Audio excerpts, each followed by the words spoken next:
ஆமா, நல்ல நீங்களே தலையை கீழப்படாம கொஞ்ச நேரம் இருந்து நம்மை நாமே சரிப்படுத்துவோம். நம்முடைய முடியினால் ஏதாவது தவறு செய்திருக்கிறோமா? தலைமுடி சுருட்டுறது, ஸ்டைல் பண்றது, வெட்டக்கூடாதுன்னா வெட்டுறது, வெட்ட வேண்டிய இடத்துல வளர்க்கிறது.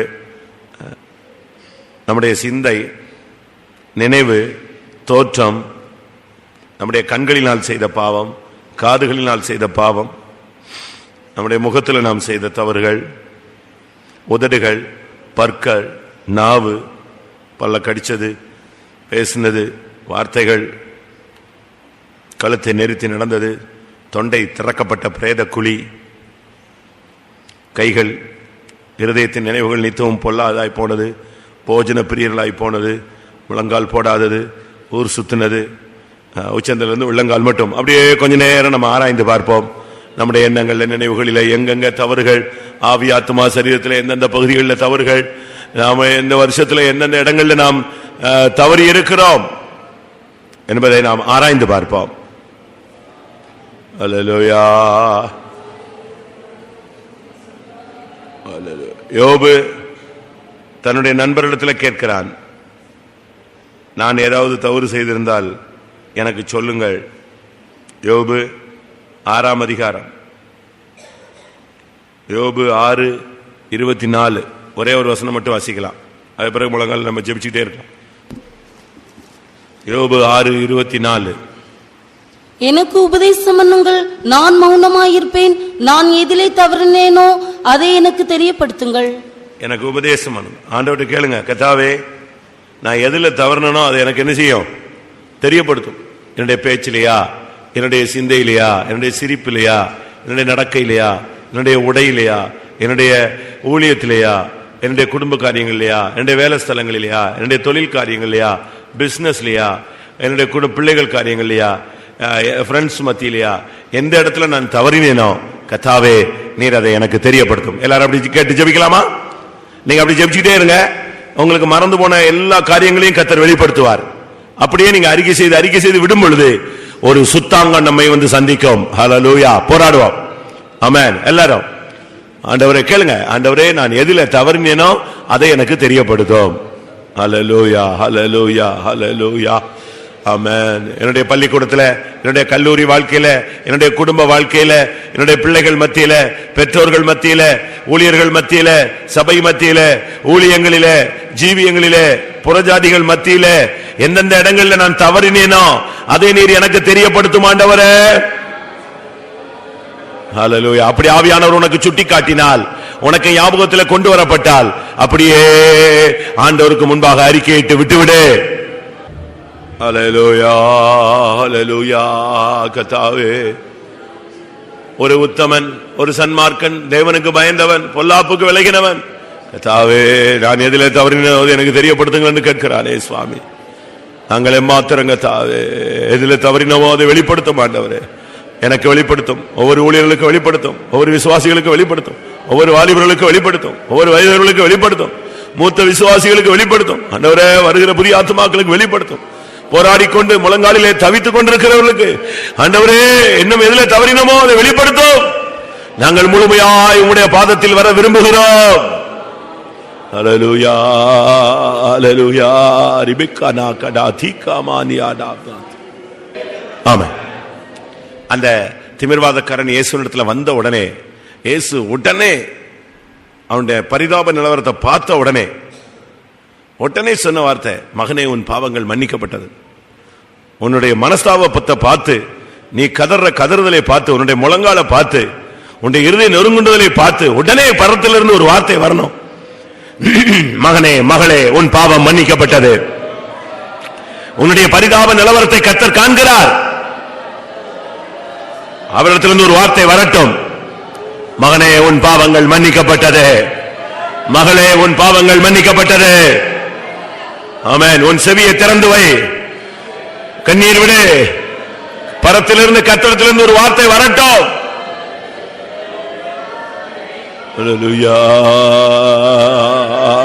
பல பல பல பல பகர பகர பகர பகர.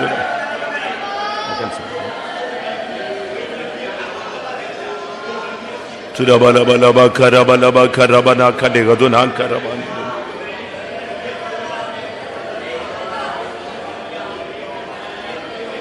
ஹalleluya ஹalleluya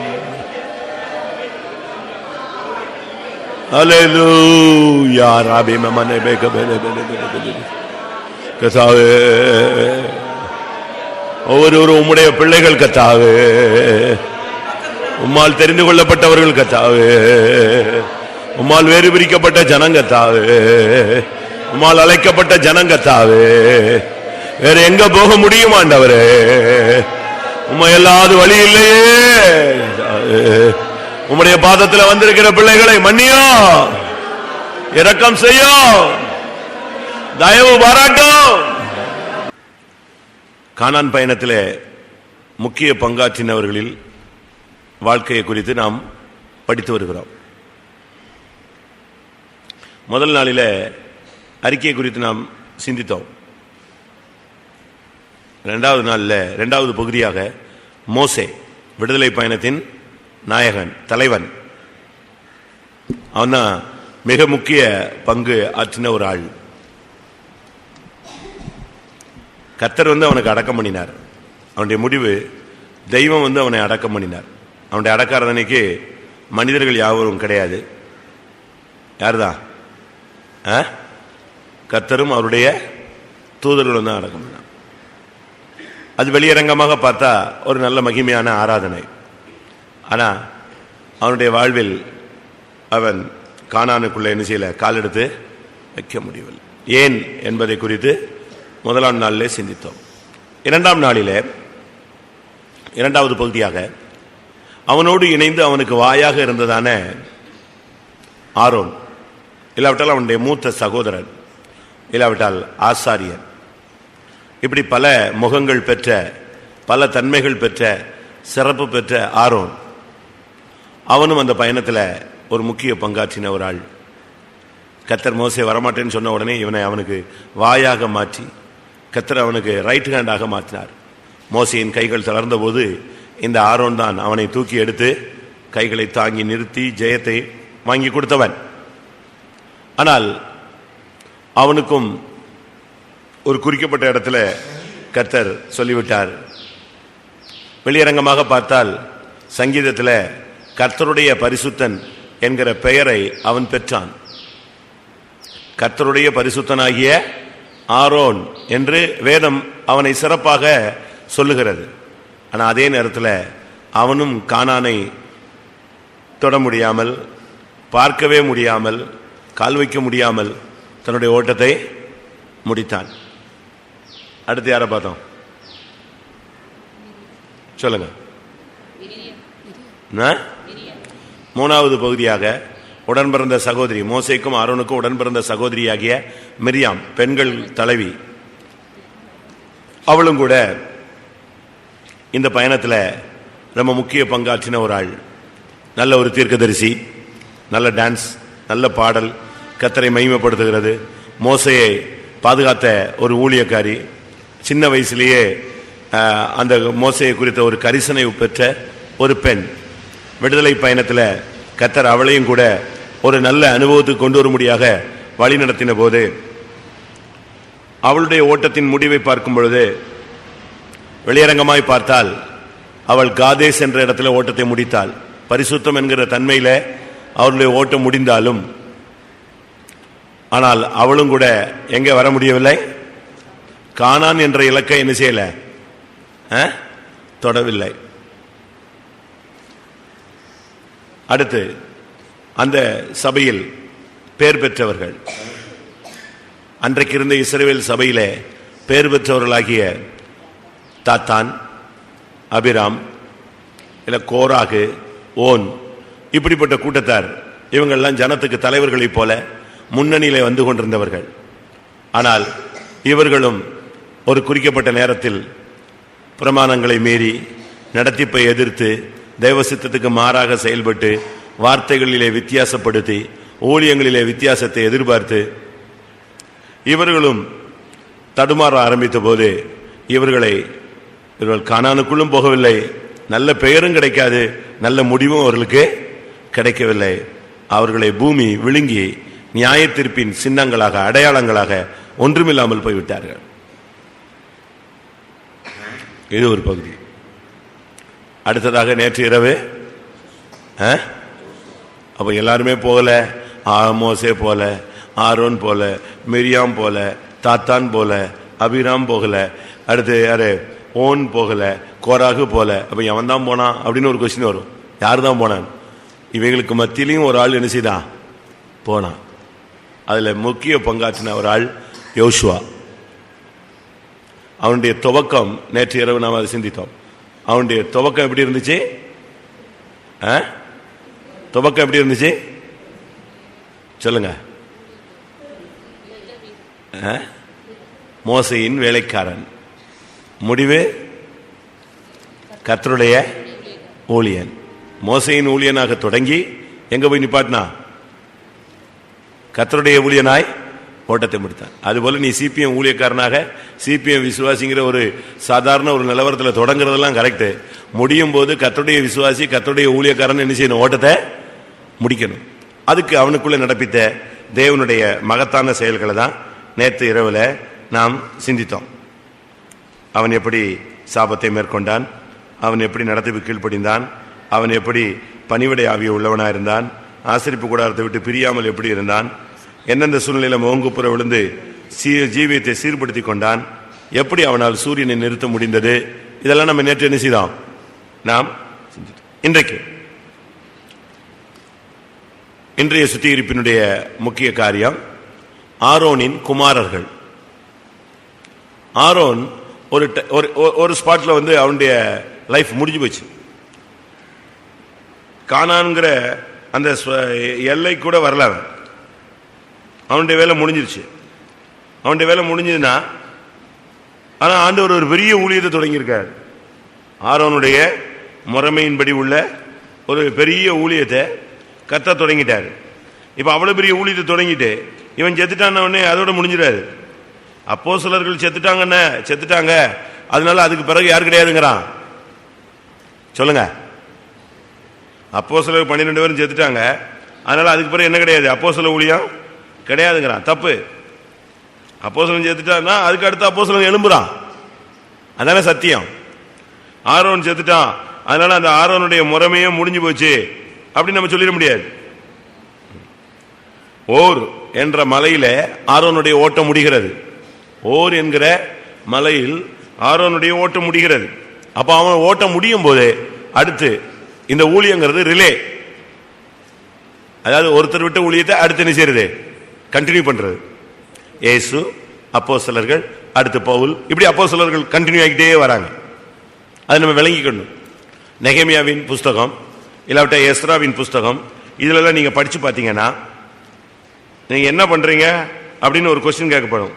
அப்ப அவங்க சொல்லுவாங்க, எங்களுக்கு முன்னால ஒரு பெரிய ராஜா கட்டி வச்சாரு, அதை நாங்க கண்டினியூ பண்றோம். எஸ்ரா 5ஆம் அதிகாரம் 11ஆம் வசனம். அவர்கள் எங்களுக்கு பிரதியுத்தரமாக, நாங்கள் பரலோகத்துக்கும் பூலோகத்துக்கும் தேவனாயிருக்கிறவருக்கு அடியாராயிருந்து இஸ்ரவேலின் பெரிய ராஜா ஒருவன் அநேக வருஷங்களுக்கு முன்னே கட்டி தீர்த்த இந்த ஆலயத்தை நாங்கள் மறுபடியும் கட்டுகிறோம். அதான் அப்போ இயேசு கிறிஸ்து தொடங்கி வைத்த அந்த ஊழியத்தை, அப்போஸ்தலர்கள் கட்டி கொண்டிருந்த அந்த ஊழியத்தை நாங்கள் இப்பொழுது என்ன செய்கிறோம்? தொடர்ந்து செய்து வருகிறோம். அதான் உண்மை. அதனால அது முடிஞ்சு போச்சு அப்படிலாம் கிடையாது. கரெக்டா ஆண்டவர் என்ன பண்றாரு? ஆரோனுடைய ஓட்டம் முடியும் போது அவனை ஒரு மலையில வச்சு அந்த ஓட்டத்தை முடிக்கிறார். முடியும் போது அவன் சாகிறதுக்கு முன்னால அவன் ட்ரெஸ்ஸை வாங்கி அப்படி யாருக்கு போட்டாச்சே? அவனுடைய ஆரோனுடைய பிள்ளைக்கு போட்டுட்டு தான் அவனை ஓட்டத்தை முடிக்க வைக்கிறார். அப்படிதான் என்னாகமம் 20ஆம் அதிகாரம் 25, 26. நீ ஆரோனையும் அவன் குமாரனாகிய எலியாசாரையும் கூட்டிக் கொண்டு அவர்களை ஓர் என்னும் மலையில் ஏறப்பண்ணி ஆரோன் உடுத்திருக்கிற வஸ்திரங்களை கலற்றி அவைகளை அவன் குமாரனாகிய எலியாசாரு கொடுத்துவாயாக. ஆரோன் அங்கே மரித்து தன் ஜனத்தாரோட சேர்க்கப்படுவான் என்றார். அப்ப இந்த ஊழியத்தினுடைய கண்டினியூஷன் இருக்கு. இது நிறுத்தப்படுகிற ஊழியம் அல்ல. இந்த சபைன்றது வருகை வரைக்கும் போய்கிட்டே இருக்கணும். அந்த ஸ்டார் வந்து சாஸ்திரிகள் வீட்டில இருந்து கிளம்புற, அவங்க தேசத்திலிருந்து கிளம்புறதுல இருந்து புறப்பட்டது எங்க போய் நின்னுச்சு? எங்க போய் நின்னுச்சு? பிள்ளை இருந்த ஸ்தலத்திற்கு மேல் வரைக்கும் அது வந்துச்சு. அதுபோல நட்சத்திரங்கிறது ஊழியம், ஊழியர்கள்.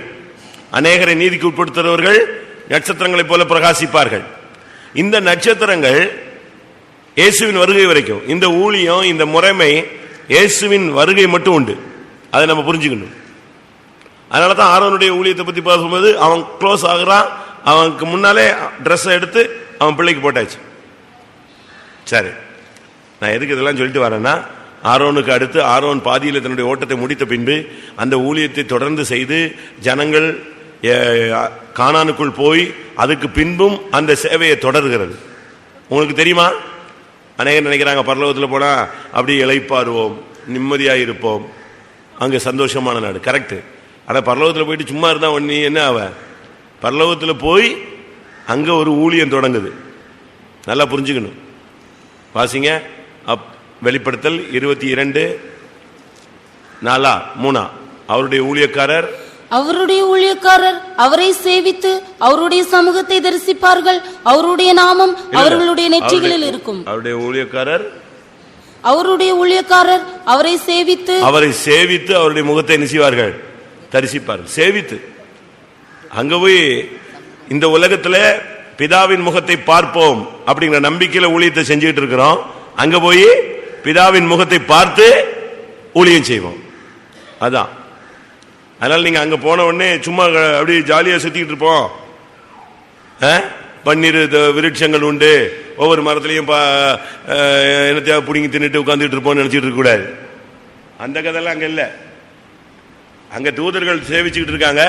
நம்ம போய் நம்ம நியாய தீர்ப்புலாம் முடிஞ்சு நம்ம உள்ள போன உடனே அந்த போஸ்டிங் யாருக்கு வந்துடும்? நாம ஆண்டவரை சேவிக்கக்கூடியவளாய் மாறிடுவோம். அதனால சந்தோஷமான தேசத்துல போய் கர்த்தரை சேவிக்கிற ஒரு மகிமையான அனுபவம். இன்னைக்கு இயேசுவை நேசித்து இந்த உலகத்துல ரோட்ல சுத்துறோம், அடி வாங்குறோம், கெட்ட வார்த்தை வாங்குறோம், அவமானப்படுறோம், கேவலப்படுறோம், இதெல்லாம் இந்த உலகத்துல. ஆனா அங்க போய் எந்த இயேசுவுக்காக நம்ம பாடுகள் பட்டோமோ அந்த இயேசுவை முகமுகமாய் அல்லல்கள் இல்லாமல் என்ன செய்வோம்? ஆராதிப்போம், சேவிப்போம். அதனால நல்லா புரிஞ்சுக்கணும். இப்ப ஆரோனுடைய ஓட்டம் முடிகிறது. இப்ப ஆரோனுக்கு என்னாகமம்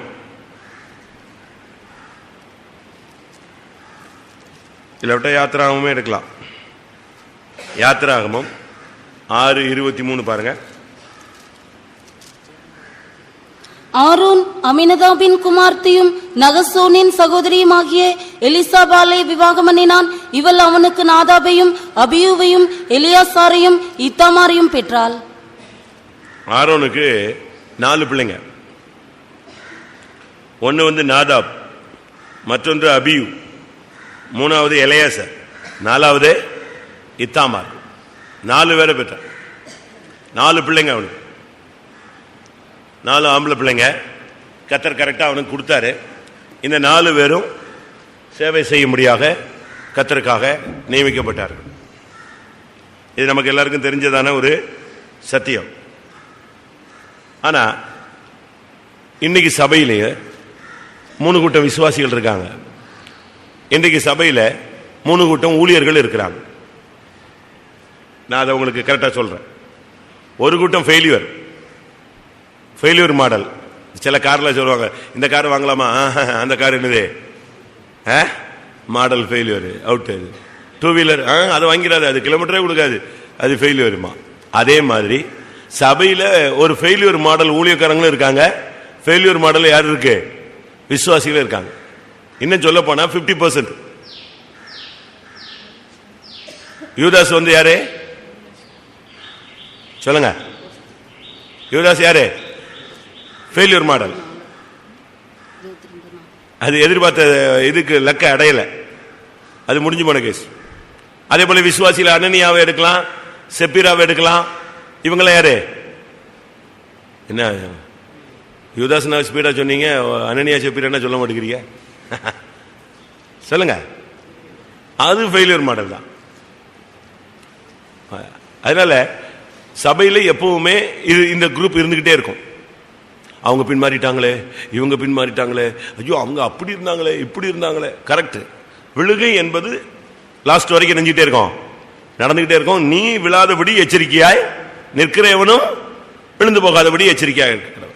வெளிப்படுத்தல் 12 4ஆம் வசனத்துல அந்த வலு சர்ப்பம் தன் வாளால் பிரகாசித்துக் கொண்டிருந்த நட்சத்திரங்களில் 1/3 இழுத்தது அப்படின்னு தான் பைபிள் சொல்லுது. அது அப்படினால விழுகை நடந்துகிட்டே இருக்கும். தானியேலின் புஸ்தகத்துல நாம் பார்க்கும் பொழுது முடிவு காலம் மட்டும் இந்த விழுகைங்கிற சப்ஜெக்ட் ஓடிட்டே இருக்கும். அப்படித்தான் சொல்லியிருக்கு. தானியேலின் புஸ்தகம் 11ஆம் அதிகாரம் 35ஆம் வசனம். அறிவாளிகளை புடமிடுகிறதற்கும் சுத்திகரிக்கிறதற்கும் வெண்மையாக்குகிறதற்கும் அவர்களில் சிலர் விழுவார்கள். முடிவு கால பரியந்தம் இப்படி இருக்கும். குறித்த காலம் வரை இன்னும் நாள் செல்லும். அப்போ இயேசுவின் வருகை வரைக்கும் ஒரு ஃபெயிலியர் மாடல் ஓடிட்டே இருக்கும். நீங்க பாருங்க, இப்ப கார்ல எத்தனையோ டிசைன் இறக்குறான். அது திடீர்னு பாத்தீங்கன்னா சில கம்பெனி அப்படியே மூடிட்டு போயிருவாங்க. ஏன்னா அது என்ன இல்ல, சக்சஸ் ஆகல. இதே மாதிரி சபையில 3 கூட்டம். ஒன்று ஃபெயிலியர், 2வது மிதவாதிகள். என்ன பிரசங்கம் கேட்டாலும், என்ன அடி நடிச்சாலும், என்ன வந்தாலும் அதே ஸ்பீடு தான்.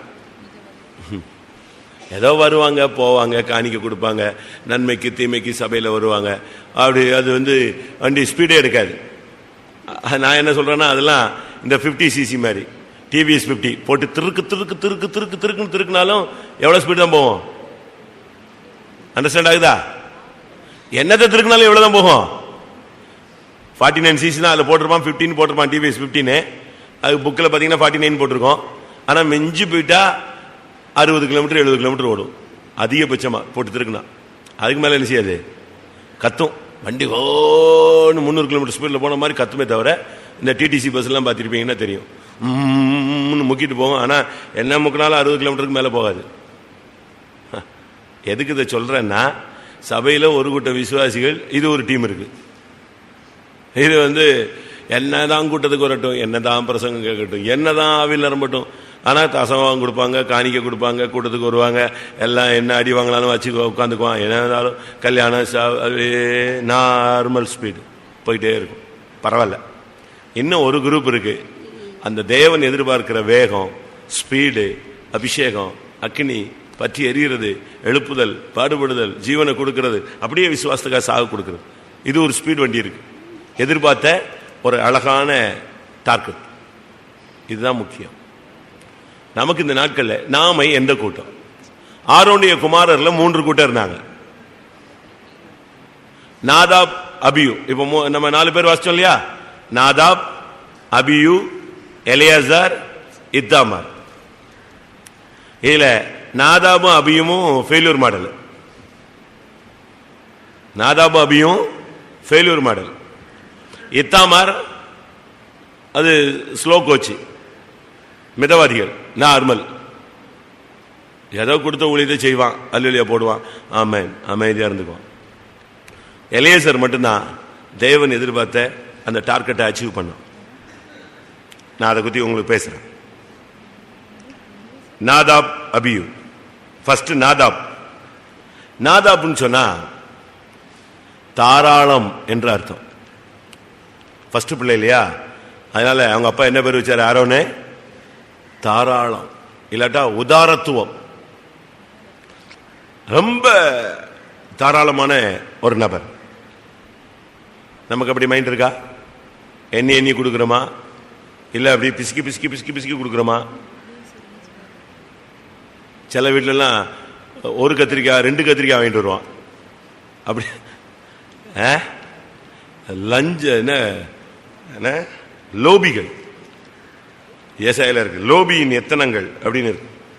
கஞ்சம் கஞ்சம் கஞ்சம் கஞ்சம், இப்படி ஒரு டீம் இருக்கு. ஆனா நாதாப் எப்படிப்பட்டாலே உதாரத்துவமான ஆள். கொரிந்தியர் சபையை பத்தி, இல்லாவிட்ட மக்கதுனியா சபையை பத்தி கொரிந்தியர்ல நீங்க படிச்சு பாத்தீங்கன்னா, பயங்கர வறுமை, தருத்திரம். ஆனா அந்த சபை எப்படி இருந்துச்சு? மிகுந்த உதாரத்துவமான சர்ச். அதே மாதிரி சர்ச்சை பார்க்கவே முடியாது. 2 கொரிந்தியர் 8ஆம் அதிகாரம் 2ஆம் வசனம். அவர்கள் மிகுந்த உபத்திரவத்தினாலே சோதிக்கப்படுகையில் கொடிய தரித்திரமுடையவர்களாயிருந்தும் தங்கள் பரிபூர்ண சந்தோஷத்தினாலே மிகுந்த உதாரத்துவமாய் கொடுத்தார்கள். ஒண்ணுமே கிடையாதுங்க. தரித்திரத்திலையும் எப்படிப்பட்ட தரித்திரம்? கொடிய தரித்திரம். அந்த கொடிய தரித்திரத்திலையும் ஆண்டவருக்காக செய்யணும் அப்படின்னு சொன்னா அந்த தரித்திரத்தில் எது கிடைச்சதோ அதை என்ன செய்வான்? அள்ளி கொடுப்பான். இவன் தான் நாதாப். ரொம்ப தாராள மனசு, ரொம்ப தயாளன், ரொம்ப உதாரத்துவம் உள்ளவன். உங்களுக்கு அப்படி மைண்ட் இருக்கா? கொடுங்கள், அப்பொழுது உங்களுக்கு கொடுக்கப்படும். கொடுங்கள், அப்பொழுது உங்களுக்கு எப்படி கொடுக்கப்படும்? அமுக்கி குலுக்கி சரிந்து விழும்படி கொடுக்கப்படும். நம்ம ஏழைகளுக்கு கொடுக்கிறோமா? ஊழியங்களுக்கு கொடுக்கிறோமா? பெற்ற தாய் தகப்பனுக்கு கொடுக்கிறோமா? அண்ணன் தம்பிகளுக்கு கொடுக்கிறோமா? இல்லாதவனுக்கு கொடுக்கிறோமா? ஏழைகளுக்கு கொடுக்கிறோமா? உனக்கு தாராள மனசு இருக்கா? உன்னுடைய மைண்ட் பிராட் மைண்டா மாறணும். குருவி மைண்டா மாறக்கூடாது, பிராட் மைண்டா மாறணும். அப்பதான் தமிழ்ல சொல்றபடி மனம் உனக்கு இருந்துச்சுன்னா நிச்சயம் என்ன கொடுப்பார் கர்த்தர்? மார்க்கத்தையும் உண்டு பண்ணுவார். நீங்க கொடுத்து பழகணும். உங்க பிள்ளைகளுக்கு கூட நீங்க அப்படி ஒரு பிராக்டிஸ் கொடுங்க. அப்படி கொடுத்து கொடுத்து கொடுத்து கொடுத்து பழகிட்டீங்கன்னா என்ன கிடைக்கும்? இறக்கிற கிணறு என்ன செய்யும்? ஊறிக்கிட்டே இருக்கும். இல்லைன்னா அது குட்டையா போய் சாக்கடையா போய் கெட்டு நாரி, அது பிறகு எவனாவது சுத்தம் பண்ணணும் உள்ள இறங்கினா கேஸ் அடிச்சு செத்தே போயிடுவாங்க. அப்படித்தானே? சில பாலடைஞ்ச கிணறு சுத்தம் பண்றதுக்கு ஆளை இறக்குவாங்க. உள்ள போனோடனே என்ன அடிக்கும்? கேஸ். செத்து. கேள்விப்பட்டிருக்கீங்களா? நான் சொல்றது கரெக்ட் தானே? நடக்குது. நீ ஒரு கஞ்சத்தனமா இருக்கக்கூடாது, லோபியா இருக்கக்கூடாது, ஏமாத்தக்கூடாது. கொடுங்கள். நல்ல கொடுக்கிற மைண்டு, அது கர்த்தர் கிருபை தருவார். நீங்க அப்படி இதை பழகணும். இவ்வளவு நல்லா இருந்த ஒரு மனுஷன். அடுத்த அபியூ. இவங்க ரெண்டு பேருமே அண்ணன் தம்பி தான். புத்தி, செயல், ஊழியம், ஜீவியம் எல்லாமே ஒண்ணு. அதனால ரெண்டு பேருமே சேர்த்தே நம்ம படிச்சுட்டு வரலாம். அபியூ. அபியூன்னு சொன்னா கர்த்தரை ஆராதிப்பவன் அர்த்தம். வர்ஷிப், நல்லா வர்ஷிப் பண்ணுவோம். நம்ம ஆளுங்க வர்ஷிப்பை பத்தி தெரியல. கண்ணை மூடணும், முழங்கால் போடணும், நெடுமுழங்கால் போடணும், கைகளை உயர்த்தணும், கண்ணை திறக்கவே கூடாது, ஆழ்நிலை தியானத்தில் போகணும், நல்லா துதிக்கணும், சத்தம் போட்டு ஆவியில களி கூறணும். நல்லா அந்த வர்ஷிப் என்ன செய்யல நம்ம சபைக்குள்ள அதிகமா வரல. நாங்கள் ஆராதிக்கிற தேவன் எங்களை தப்புவிக்க வல்லவர்னா என்ன ஆராதனை பண்ணா? ஆராதனைனா தினந்தோறும் எருசலேமுக்கு நேராக தன்னுடைய பலகணிகளை திறந்து வைத்து அதுக்கு நேரம் முழங்கால் போட்டு ஜெபிக்கிறது தான் அவனுடைய என்னது? ஆராதனை. நம்மால் நல்லா எல்லாரும் ஆவியில் அணிஞ்சிட்டு இருப்பான். இவன் எந்திரிச்சு இப்படியே போவான், பரதேசம் போன மாதிரி போவான். இங்க கர்த்தர் வந்து விட்டார் அப்படிமோ உடனே எல்லாம் ஆவியில் வருமோ. இது பார்த்தா இப்படி இப்படி எந்திரிச்சு இப்படி போயிட்டே இருக்கும். இல்லை இப்படியே பார்த்துட்டே இருப்பான். பாவம், கிருபை எவ்வளவு வேஸ்ட் ஆயிடுச்சுன்னு நான் யோசிக்கிறேன். நான் சொல்றது இப்ப ஸ்கூல்லயே நீங்க பாருங்க, ஒரு பாடம் நடத்திக்கிட்டு இருக்கும்போது எவனாவது மோட்டை பார்த்துட்டு இருந்தா உங்களுக்கு எப்படி இருக்கும்? நாங்க பிரசங்க நேரத்தில் ஏங்கிறோமே, அதை கேட்டா இவங்கெல்லாம் என்ன பிரசங்கத்தில் கத்துறாரு, சத்தம் போடுறாரு. நீ அங்க நின்று நீ பிரசங்கம் பண்ணி ஒருத்தன் தூங்கினாதான் உனக்கு ரத்தம் குர்ன்னு ஏறுறது தெரியும். ஸ்கூல்ல நீங்க பாடம் நடத்துவீங்க, நைட்டெல்லாம் உட்காந்து இவனுக்காக 7-8 புக்கை ரெடி பண்ணி வந்து நின்று ஸ்டார்ட் பண்ணா இவன் எந்திரிச்சு வெளியே போயிட்டே இருப்பான். அவனை பார்த்த உடனே இவனுக்கு என்னடா இவனெல்லாம் ஏன் வந்தான் அப்படிதான் வரும் நம்ம மைண்ட்ல. ஓடு, வெளியே ஓடு. நான் படித்த காலேஜில் அது வித்தியாசமான காலேஜ், விஓசி தூத்துக்குடி. எங்க ஹெச்ஓடி வருவார், அட்டனன்ஸ் எடுக்கப்படும் அப்படிம்பாரு. டக்க டக்க டக்க டக்கன்னு சொல்லுவான். பாதி பேர் தான் இருப்பான், பாதி பேர் சொல்லுவான், சார் அவரை இங்க பார்த்தேன் சார் அப்படிமா. கேம்பஸ்ல பார்த்தியா? பார்த்தேன். Right, okay. கேம்பஸ்ல வந்துட்டு அவன் எங்க வந்துட்டான்னு அர்த்தம்? கல்லூரியில் வந்துட்டான். ஓகே, முடிஞ்சுது. ரைட். இப்பொழுது நான் லெக்சர் ஸ்டார்ட் பண்ண போறேன். படிக்கணும்னு ஆசைப்பட்டவங்கலாம் உட்காருங்க, ஏதாவது வேலை இருக்குன்னு சொல்றவங்கலாம் தயவு செய்து வெளியே போங்க. திப்பு திப்பு திப்பு திப்பு திப்புன்னு இருக்கிறதுல பாதி பேர் எங்க போயிடுவான்? எந்திச்சு வெளியே போயிடுவான். அங்கே இருக்கிறது 12 பேர் இருப்பான். அவர் பாட்டுக்கு ஸ்டார்ட் பண்ணி அடிச்சுட்டு போயிடுவார். அவருக்கு என்ன, நீ படிச்சா படி, படிக்கிறப்போ அவருக்கு வர்றது 60,000 ரூபாய் சம்பளம் நெஞ்சிடும், அது கண் மாதிரி வந்துடும். அவ்வளோ அது பாட்டு போயிட்டே இருப்பாங்க. இது இந்த இவன் வீட்டுக்கு போக மாட்டான். இவன் எல்லாரும் எங்கே தான் சுற்றிட்டு இருப்பான், இப்படியே குரங்கு மாதிரி சுற்றி சுற்றி சுற்றி கடைசியில் ரிசல்ட்டில் கோட்டையை விட்டுட்டு போவான். அவருக்கு என்ன லாபம், அவருக்கு என்ன நஷ்டம், அவங்க போயிட்டே இருப்பாங்க. இதே மாதிரி தான் நீங்க பிரசங்கத்தை போட்டு வசனத்தை போட்டு இந்த வசனத்தை தேடி அந்த வசனத்தை தேடி இதுக்கு அர்த்தம் என்ன அதுக்கு அர்த்தம் என்ன எல்லாம் ரெடி பண்ணிட்டு வந்து இங்க வந்தா இவன் ஃபுல் ஸ்விங்கில் ஆவில் நிறைய வச்சுட்டு இருந்தா இது எந்திரிச்சு இப்படி போயிட்டே இருக்கும். இல்லைன்னா பிள்ளைய தூக்கிட்டு வெளியே போகும். பிசாசு எவ்வளவு டெக்னிக்கலா உங்களை இழுத்துட்டு போறான் பாத்தீங்களா? வெளியே போக முடியுமா? ஒரு கதை புக்கு படிச்சுக்கிட்டு இருக்கவனே, டே இங்க வாடா, நான் ஏறே படிச்சுட்டு வரேன் அப்படிமா. ஏன்னா அவனுக்கு எதுல மூழ்கிடுறான், எதுல மூழ்கிடுறான். நான் ஒரு வீட்டுக்கு போனேன், அது ஒரு அறகுற விசுவாசி வீடு. போனா அந்த பொண்ணு கையில கட்டு போட்டிருந்தா.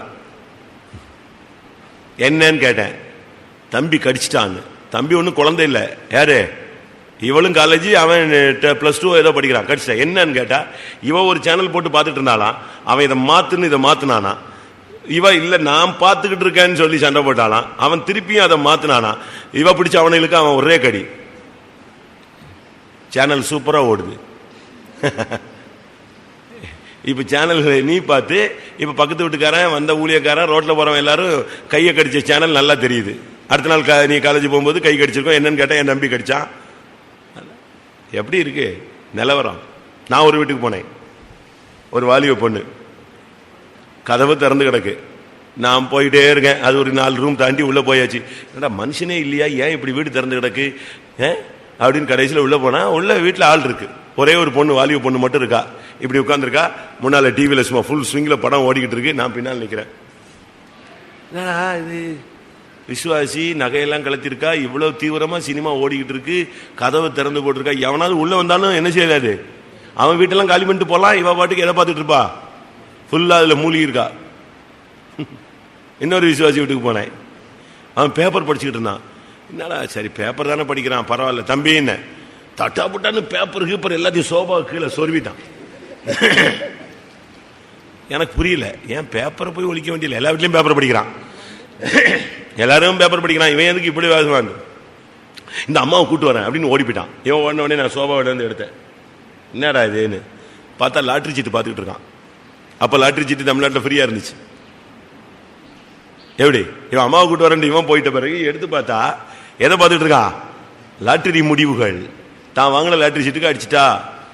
இல்லை நீ படிச்சுலாம் முன்னேறணும், வேலை பார்த்துலாம் சம்பாதிக்கணும், லாட்டரி சீட்டில் சம்பாதிக்கணும்னு ட்ரை பண்ணிட்டு இந்த வயசுலயே இப்படி சொல்லிட்டே போலாம். சொன்னா அதுல பாதி பேர் இங்க உட்காந்துருப்பீங்க. அந்த குறிக்கப்பட்ட ஆளா இல்லாம அந்த லிஸ்ட்ல உள்ள ஆள் எங்க இருக்கும், அபியூ, ஆராதிப்பவன். கர்த்தரை எப்படி ஆராதிக்கிறோம் பாருங்க. நீங்க கரெக்டா ஆராதனை பண்ணீங்கன்னா கர்த்தர் சிங்க கபில உன் கூட என்ன செய்வாரு, வந்து நிப்பாரு. கரெக்டா நீ வொர்ஷிப் பண்ணு, அக்னி சூளை 7 மடங்கு கூடட்டும், அங்க யார் வருவா, தேவகுமாரனுக்கு ஒப்பானவர் நிச்சயம் வருவார். அவர் தன்னை மறுதலிக்க மாட்டார். தாம் பிள்ளை ஒருத்தன் கஷ்டப்படுறான்னா அவர் அங்க இருந்து வேடிக்கை என்ன செய்ய மாட்டாரு, பார்த்துக்கிட்டே இருக்க மாட்டார். அவர்களுடைய எல்லா நெருக்கங்களிலும் அவரும் நெருக்கப்படுகிறார். ஆராதனைங்கிறது சும்மா அந்த பாட்டு முடியும் போது பத்தி எரியணுங்க. 3வது பாட்டு வரும்போதெல்லாம் போயிடணும், மெய் மறந்துடணும். அப்படின்னா அந்த வார்த்தைகளை நீ மூழ்கணும்.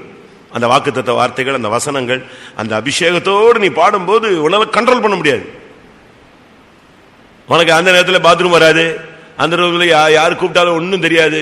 ஆட்டுக்கு ஆவில் நிறைஞ்சு போயிட்டே இருவேன். அதை விட்டுட்டு உனக்கு அந்த ஒன்னஸ் இல்லைன்னா, அந்த ஒர்ஷிப்ல டிவைனிட்டி உனக்கு தெரியலன்னா, உனக்கு இங்க உட்கார்றது என்ன செய்யும், போராட்டமா இருக்கும். சரி சரி ஆவில் நிரம்பும்போது நம்ம எந்திரிச்சு போயிட்டு வந்துடலாம், ஓடிட்டு வருவோம். உடனே பிசாசு அப்படியே அலக்கழிச்சு விட்டுறான். ஒர்ஷிப். Nadab, Abihu. அபியூன்னா ஒர்ஷிப். யாத்ராகமம் 24 2 பேருமே சேர்ந்தா நம்ம படிக்க போறோம், நாதாபும் அபியும். ஏன்னா 2 பேரும் சேர்ந்து தான் செத்தான், அதனால தான் சொல்றேன். யாத்ராகமம் 24:9. பின்பு மோசேயும் ஆரோனும் நாதாபும் அபியூவும் இஸ்ரவேலருடைய மூப்பரில் 70 பேரும் ஏறி போய் இஸ்ரவேலின் தேவனை தரிசித்தார்கள். இஸ்ரவேலின் தேவனை தரிசித்தார். எப்படி இருக்கும்? என்ன அனுபவம் பெற்ற ஒரு ஆளுங்க, தரிசனம் பெற்றவங்க. அதாவது நேரடியா போய் மலையில ஏறி போய் மோசையும் ஆரோனும் நாதாபும் அபியும் அடுத்த 2 பேர் காணோம். ஏன்னா இவங்க தான் 2 பேரும் சீனியர். மூத்தது யாரு? Nadab Abihu. இவங்க தான் மூத்த பிள்ளைங்க. அதனால இவங்க 2 பேரையும் தான் ஆரோன் எங்க கூட்டு போனா, வா தேவனை தரிசிக்க உன்னை கூட்டு போறேன்னு சொல்லி கூட்டு போனான். அந்த மலையில ஏறி போய் இஸ்ரவேலின் தேவனை அவர்கள் தரிசித்தார்கள். அவருடைய பாதத்தின் கீழே நீல கல் இழைத்த வேலைக்கு ஒப்பாகவும் தெளிந்த வானத்தின் பிறப்பிக்கு ஒப்பாகவும் இருந்தது. எப்படி? அவருடைய கால்களுக்கு கீழே அப்படி ஒரு மகிமையான தரிசனத்தை பார்த்து ஆண்டவர் கூட இருந்துட்டு திரும்பி வராங்க. திரும்பி வந்த இவ்வளவு தரிசனம் பெற்ற ஒரு ஆள், இவ்வளவு வொர்ஷிப் பண்ண ஒரு ஆள், இவ்வளவு தாராள மனசு உள்ள ஒரு ஆள். அடுத்து யாத்திராகமம் 28:1. உன் சகோதரனாகிய ஆரோன் எனக்கு ஆசாரிய ஊழியம் செய்யும்படிக்கு நீ ஆரோனையும் அவனோட கூட அவன் குமாரராகிய நாதாப் அபியூ எலியாசார் இத்தாமார் என்னும் ஆரோனின் குமாரையும் இஸ்ரவேல் புத்திரரிலிருந்து பிரித்து உன்னிடத்தில் சேர்த்துக் கொள்வாயாக. பாத்தீங்களா? ஊழியத்துக்கு அவங்களுக்கு ஒரு வேறு பிரித்தல் கிடைக்குது. 2ஆம் வசனத்துல அவங்களுக்கு பரிசுத்த வஸ்திரங்கள், 4ஆம் வசனத்துல பரிசுத்த வஸ்திரங்கள், ஆசாரிய ஊழியம் செய்யும்படி. இப்படி எல்லா விதங்களிலும் கர்த்தர் அவர்களை கனப்படுத்தினார். எல்லாம் வஸ்திரமெல்லாம் அவனுக்கு பரிசுத்தமானது. சும்மா நான் இதுல இருந்து புரிஞ்சுக்கிற சத்தியம் என்ன? பரிசுத்தங்கிறது வஸ்திரத்திலையும் இருக்கு. புரியுதா? பரிசுத்தம் என்பது சிந்தையில் இருக்கு, நினைவில் இருக்கு, பார்வையில் இருக்கு, பேச்சில் இருக்கு, அடுத்ததில் இருக்கு. வஸ்திரத்திலையும் பரிசுத்தம் இருக்கு. வஸ்திரத்தில் கூட நீ பரிசுத்தம் இல்லைன்னா பரலோகத்துக்கு போக முடியாது. நீ போட்டிருக்கிற வஸ்திரம் ஒரு பரிசுத்த வஸ்திரமா இருக்கணும், தகுதியான வஸ்திரமா இருக்கணும், மற்றவர்களுக்கு இடரலற்ற ஒரு வஸ்திரமா இருக்கணும். நம்முடைய வஸ்திரங்கள் ரொம்ப கவனம். நம்முடைய வஸ்திரங்கள் பரிசுத்தம் இல்லைன்னு சொன்னா நம்ம பரிசுத்தத்தை பத்தி பேசி என்ன இல்லை பிரயோஜனம் இல்லை. உலகத்தில் சொல்லுவான் நடை உடை, நடை அடுத்து என்னது உடை, அதுக்கு பிறகுதான் பாவனை செயல்கள். அதனால வஸ்திரங்கள் அப்படி ஒரு வஸ்திரம் அவனுக்கு இருந்தது. எல்லாம் இருந்தாலும் 1 நாளாகமம் 24:2. நாதாபும் அபியூவும் குமாரர் இல்லாமல் தங்கள் தகப்பனுக்கு முன்னே மரித்தபடியினால் தகப்பனுக்கு முன்னே எப்படி இருக்கான்? நாதாபும் அபியூவும் தகப்பனுக்கு முன்னே மரித்தவர்கள். அடுத்து 2 பேருக்கு என்ன கிடையாது? என்ன கிடையாது? 24:2 என்ன கிடையாது? குமாரர் இல்லை. குமாரர் இல்லாமல் தங்கள் தகப்பனுக்கு முன்னே மரித்தவர்கள். லேவியராகமம் 10:1 நாதாபும் அபியூவும் கர்த்தருடைய சன்னிதானத்தில் அந்நிய அக்னியை கொண்டு வந்தார்கள், ஆனபடினால் அவர்கள் செத்தார்கள். நாதாப் அபியூ 2 பேரும் ரெட்டப்பிறவி மாதிரி. ஆண்டவரும் அவங்களை அப்படித்தான் செலக்ட் பண்ணியிருந்தார். கூட்டத்துக்கு வரும்போது 2 பேரும் சேர்ந்து வர்றது, கூட்டத்துக்கு வரும்போது பின்னா போகும்போது 2 பேரும் சேர்ந்து போறது, கடைசியில் பாவம் செய்யும் போது 2 பேரும் சேர்ந்து செய்யறது, சாகும்போது 2 பேரும் சேர்ந்து சாகுறது. எப்படி இருக்கு? நம்முடைய நிலவரம் அப்படி இருக்கக்கூடாது. நீ இங்க வந்தாலும் ஒரு வேறுபாட்டின் ஜீவியம் செய்யணும். இந்த சபையில் உள்ளவங்க எல்லாரும் யோகியர்களும் பரிசுத்தம் வாங்கணும்னு சொல்ல முடியாது. இந்த சபையிலையும் 3 கூட்டத்தை நான் சொல்லியிருக்கேன். நீ போய் ஃபெயிலியர் மாடல்ல போய் என்ன செய்யக்கூடாது, சேர கூடாது. இந்த சபையில ஒரு ஆவிக்குரியவனோடு சேருங்க, ஆவிக்குரிய பெண்களோடு சேருங்க, ஆவிக்குரிய வாலிபர்களோடு சேருங்க. இந்த சபையில உடனே எல்லாரும் நல்லவங்க அப்படின்னு நீங்க செஞ்சிடக்கூடாது. இதுலயும் நீங்க பகுத்தறிந்து நலமானதை என்ன செய்யணும், தேர்ந்தெடுத்துக்கணும். இல்ல நான் சிபிஎம் விசுவாசின்னு நினைச்சேன், அதனால நான் எல்லாரையும் நம்பிட்டேன். வெளுத்ததெல்லாம் என்ன கிடையாது, பால் கிடையாது. ஊழியக்காரங்களானாலும் சரி, விசுவாசிகளானாலும் சரி, ரொம்ப கவனமா இருக்கணும் நம்ம பழக்கும் போது. இந்த நாதாப் அபியூ ஒரு சைடில் பார்த்தீங்கன்னா நல்ல தாராள மனசு, நல்ல வொர்ஷிப், ஆண்டவரை தரிசிக்கக்கூடிய கிஃப்ட் உள்ளவங்க, நல்ல வஸ்திரங்கள் எல்லாம் பரிசுத்தமானது. ஆனால் இவங்களுடைய வாழ்க்கையில 2 தவறு இருந்தது. ஒன்று, குமாரர் இல்லை. 2வது, அந்நிய அக்னியை இவர்கள் தேவ சமூகத்தில் கொண்டு வந்தார்கள். இது அவர்களுடைய ஓட்டத்தை குறுகிய காலத்தில் முடிக்க வைத்த சக்திகள். குமாரர் இல்லை அப்படின்னா என்ன? உடையில பரிசுத்தம் இருந்துச்சே தவிர ஜீவியத்தில் பரிசுத்தம் இல்ல. அதான் முக்கியம். உடையில பரிசுத்தம் இருந்துச்சு, ஆனா எதுல பரிசுத்தம் இல்ல? குமாரர் இல்லை. குமாரருங்கிறது ஜெய ஜீவியம். அவர்கள் மலடுகளாக இருந்தார்கள். அவர்களுக்கு குமாரர் இல்லை. வருஷம் போச்சே தவிர ஜெயஜீவியம் இல்லை. தோல்வி தோல்வி தோல்வி, ரிசல்ட் பார்த்தா தோல்வி. அப்படி இருந்தா பிரயோஜனம் இல்லை. 2வது, கர்த்தருடைய சந்நிதின்னு சொல்லல. அந்நிய அக்னிங்கிறது பிரமாணத்தை மீறுவது. ஆண்டவர் அங்க ஒரு அக்னி வச்சிருக்கிறார். பலிபிடத்தின் அக்னியை எடுத்துதான் என்ன செய்யணும்?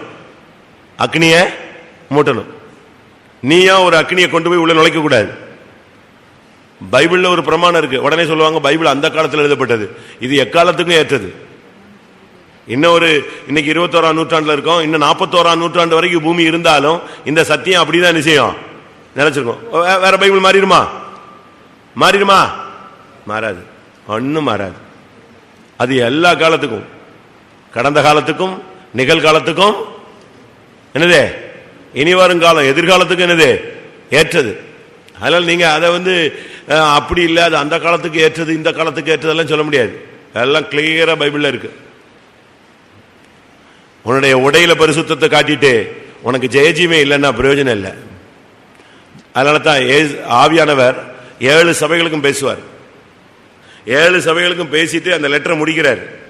முடியும் போது பாயிண்ட் கடைசியா சொல்றது என்னது சொல்லுங்க? ஜெயங்கொள்ளுகிறவன் எவனோ. எவனோ ஜெயங்கொள்ளுகள் எவர்களோ ஒன்றும் மரியாதைலாம் கிடையாது. என்னது? எவனோ. தனித்தனியா ஜெயஜீவியம் செய்யணும். அதனால தான் ஒரு வசனத்தில் பரிசுத்தம் இல்லாமல் எவர்களும் அப்படின்னு சொல்லல. என்ன சொல்லியிருக்கு? பரிசுத்தம் இல்லாமல் ஒருவரும் கூட சொல்லல. என்ன சொல்லியிருக்கு? மரியாதை போயிடுச்சாங்க. யாரு? Single person. பரிசுத்தம் இல்லாமல் ஒருவனும் தேவனை தரிசிப்பதில்லை. ரொம்ப தெளிவான வார்த்தைகள். அதனால நல்லா புரிஞ்சுக்கணும். என்னதான் நீங்க பரிசுத்தமா வெளியே காட்டினாலும் எனக்கு கர்த்தர் தரிசனம் கொடுத்தார், எழுப்புதல் கிடைச்சது, அல்லேலூயா, ஆராதிக்கிறேன், குதிக்கிறேன், நான் ஊழியத்துக்கு பணத்தை அள்ளி கொடுத்துருக்கிறேன், அதெல்லாம் கரெக்ட். ஊழியத்துக்கு நீ பணத்தை அள்ளி கொடுத்ததுக்கு கார் கொடுத்துருக்காரு. ஊழியத்துக்கு நீ பணத்தை அள்ளி கொடுத்ததுக்காக உனக்கு வீடு கொடுத்துருக்காரு. ஊழியத்துக்கு பணத்தை அள்ளி கொடுத்ததுனால உனக்கு சுகத்தை கொடுத்துருக்கிறாரு. அதுக்காக பரலோகம் கொடுக்கணும்னு சொன்னா அது வேற பேசிக், இது வேற பேசிக். பரலோகம் கொடுக்கணும்னா லைஃப் ஜெயஜீவியா இருக்கணும். ஜெயங்கொள்ளுகிறவன் எவனோ அவனுக்கு பரதீசில இடம் கிடைக்கும். கனியை புசிப்பான், அவனை தூணாக்குவேன். அப்படிதான் கர்த்தர் சொல்றார். என்ன சபையா இருக்கட்டும், அது எபேசு சபையா, சிமிர்னா சபையா, தியத்திரா சபையா, பிலதெல்பியா சபையா, லவோதிக்கேயா சபையா, என்ன சபைனாலும் வச்சுக்கோ. பெருகமு என்ன பேர்லாம் புதுசு புதுசா வச்சுக்க. எல்லா சபைக்கும் பேர் வச்சுக்கலாம் இஷ்டத்துக்கு. எல்லா சபைக்கும் கர்த்தர் கண்டிப்பார், உணர்த்துவார், எல்லாம் சொல்லுவார். லாஸ்ட்ல அவருடைய எக்ஸ்பெக்டேஷன் என்னது? ஜெயங்கொள்ளணும். நாதாபு அபியும் இத்தனை வருஷம் உலகத்தில் இருந்திருக்கிறான். அவனுக்கு ஊழியம் கொடுத்திருக்கிறாரு, எல்லாம் கொடுத்திருக்கிறாரு. ஆனா என்ன கிடையாது? குமாரர் கிடையாது. பாத்தீங்களா? போயிடுச்சு, ஆட்டம் க்ளோஸ். குமாரனும் இல்ல. கர்த்தருடைய சமூகத்தில் எதை கொண்டு வந்துட்டான்? அந்நிய அக்னியை கொண்டு வந்துட்டான். கொண்டே வரக்கூடாது. நாம பிரமாணத்தை மீறவே கூடாது. பிரமாணத்தை மீறுவது பாவம். உபதேசத்தை மீறவே கூடாது. அதில் நீங்க ஸ்டடியா நிக்கணும். உபதேசத்தை வளைஞ்சு கொடுக்க கூடாது. பாவத்தோடு காம்ப்ரமைஸ் பண்ணக்கூடாது. பிசாசோடு காம்ப்ரமைஸ் பண்ணக்கூடாது. அப்படி நீங்க அந்த காரியங்களை செய்யவே கூடாது. இஸ்ரவேலர்கள் செய்ய போற பெரிய தவறு அதுதான். அந்தி கிறிஸ்துவோட என்ன செய்ய போறாங்க? இன்னும் கொஞ்ச நாள்ல காம்ப்ரமைஸ் பண்ண போறான், உடன்படிக்கை பண்ண போறான். திருப்பி அவன் காம்ப்ரமைஸை உடைக்கப்பான் பாருங்க. அன்னைக்கு தான் தகராறு தொடங்க போகுது. அதனால பிசாசிட்ட நீங்க காம்ப்ரமைஸ் பண்ணிடாதீங்க. நாதாபும் அபியும் கர்த்தருடைய சமூகத்தில் அந்நிய அக்னியை கொண்டு வந்தார்கள். இன்னைக்கு பாருங்க, அந்நிய அக்னின்னா பிரமாணத்தை மீறின செயல்பாடுகள். ஒரு சிலர் சபைகள்ல நீங்க போய் பாருங்க, கட்டிப்பிடிச்சுக்கலாம். கட்டி பிடிச்சிக்கலாம். மெட்ராஸில் அப்படி ஒரு சர்ச் இருக்கு. ஆணும் பொண்ணு என்ன செஞ்சுக்கலாம், கட்டி பிடிச்சிக்கலாம். இது என்ன கல்யாண வீடா இல்லை என்ன இது? அவங்களுக்குள்ளேயே கல்யாணம் கட்டிக்கலாம், தவறல்ல. என்ன ஒரு சில சபைகளில் பிரமாணம்னா என்னன்னு தெரியாது. இப்போ அப்படியே பிசாசு ஒர்ஷிப்னு சொல்லி ரூட்டை எரிஞ்சிட்டு இருக்கான், டைவர்ட் பண்ணிட்டு இருக்கான். எவ்வளோ வித்தியாசமான ஊழியங்கள் இன்னைக்கு வந்துருச்சு. பைபிளில் சொல்லியிருக்கு, நீ நூதன சீசனாய் இருக்காதே, பிசாசு அடைந்த ஆக்கினையில் போய் விழுவாயின்னு சொல்லியிருக்கு. அதனால நம்ம ஸ்டைல் பைபிள் ஸ்டைல். இந்த ஸ்டைல் என்ன செய்ய முடியாது, மாற்ற முடியாது. ஒன்று. சரி, அடுத்து இத்தாமார். மூணாவது எலியாசர்னு ஒருத்தர் வர்றான். நாலாவது யாரு, இத்தாமார். இந்த இத்தாமாரை பத்தி பைபிள் ரொம்ப இல்லை. இவன் ஜஸ்ட் அப்படி வந்துட்டு அப்படி போயிட்டே இருப்பானே தவிர இவனை பத்தி பைபிள் அதிகமா பேசிக்கல. இவ்வளவுக்கு அவன் நாலாவது பிள்ளை, செல்ல பிள்ளை. ஆனா ஊழியத்தில் அவன் சோபிக்கல. 6ஆம் அதிகாரம் 23 அவனை பேரை சொல்லியிருக்கு, Nadab, Abihu, Eleazar, Ithamar. Ithamar அவ்வளவு பிரைட்டா வரலையே. காரணம் என்ன? ஒரு இன்ட்ரெஸ்ட் இல்லாத ஒரு ஆள், நார்மலான ஆள். அவன் ஏதோ சும்மா அப்படி வருவான், போவான், ஊழியம் செய்வான், அவ்வளவுதான். என்னாகமம் 3ஆம் அதிகாரம் 4 3:4. என்னாகமம் 3:4. நாதாபும் அபியூவும் சீனாய் வனாந்தரத்தில் 3:4 இருக்கேன். நாதாப், அபியூ ஆசாரிய ஊழியம் செய்கிறதற்கு அவனால் பிரதிஷ்டை செய்யப்பட்டு அபிஷேகம் பெற்ற ஆசாரியரனான ஆரோனுடைய குமாரரின் நாமங்கள் இவைகளே. ஆசாரிய ஊழியம் செய்யறதுக்கு பிரதிஷ்டை பண்ணப்பட்டவன் இத்தாமார். ஒரு பிரதிஷ்டை பண்ணப்பட்ட ஒரு ஆளு. நாதாபும் அபியும் செத்து போனதுனால, பிள்ளைகள் இல்லாம செத்து போனதுனால, எலியாசாரும் இத்தாமாருமே தங்கள் தகப்பனாகி ஆரோனுக்கு முன்பாக ஆசாரிய ஊழியம் செய்தார்கள். இத்தாமார்னா பேரிச்ச மரம்னு அர்த்தம். டேட்ஸ், சத்தான ஒரு அனுபவம். நமக்கு உபதேசம் ஒரு பலமான ஆகாரம். நல்ல ஒரு ஸ்ட்ரென்த் பண்றதுக்காக நமக்கு வசனம், உபதேசம் என்ன செய்யறது, கொடுக்கப்படுகிறது. ஆனா இதை வச்சுட்டு நம்ம ஸ்ட்ரென்த்தா இருக்கணும், உற்சாகமா இருக்கணும். இவன் ஒரு பிரதிஷ்டை பண்ணப்பட்டவன். அடுத்து ஆசாரிய ஊழியம் செய்கிறவன். ஆசாரிய ஊழியம் சொன்னா எப்பொழுதும் நீ ஒரு ஆசாரியங்கிறத மறந்துடக்கூடாது. ஆசாரியன்னா எப்பொழுதும் பலிபீடத்துக்கு அடுத்தவைகளிலேயே என்ன செய்யணும், இருக்கணும். ஆசாரியன்னு சொன்னா எப்பொழுதும் பலிபீடத்துக்கு அடுத்தவைகளிலே இருக்கணும். அவன் இஷ்டத்துக்கு ஊர்லாம் சுத்த முடியாது. நம்மை தம்முடைய ரத்தத்தினால் கழுவி வெளிப்படுத்தல் 1:6 நம்மை ராஜாக்களும் ஆசாரியர்களுமாய் கர்த்தர் மாற்றி இருக்கிறார். இன்னும் சொல்ல போனா ராஜரீக ஆசாரிய கூட்டம், பரிசுத்த ஆசாரிய கூட்டம். இதெல்லாம் இத்தாமாருக்கு இருந்துச்சு. பிரதிஷ்டை பண்ணப்பட்டவன், நல்ல ஒரு சத்தான ஒரு மனுஷன். ஆனா ஊழியத்தில் அவன் சோபிக்கல. ஏதோ ஊழியம் செய்வான், தன்னால முடிஞ்சதை செய்வான், ஒதுங்கிக்குவான். அவனை தேவனும் கூட செலக்ட் பண்ண முடியாத அளவுல, டேய் அவன் என்ன பேசிட்டே இருக்கான்.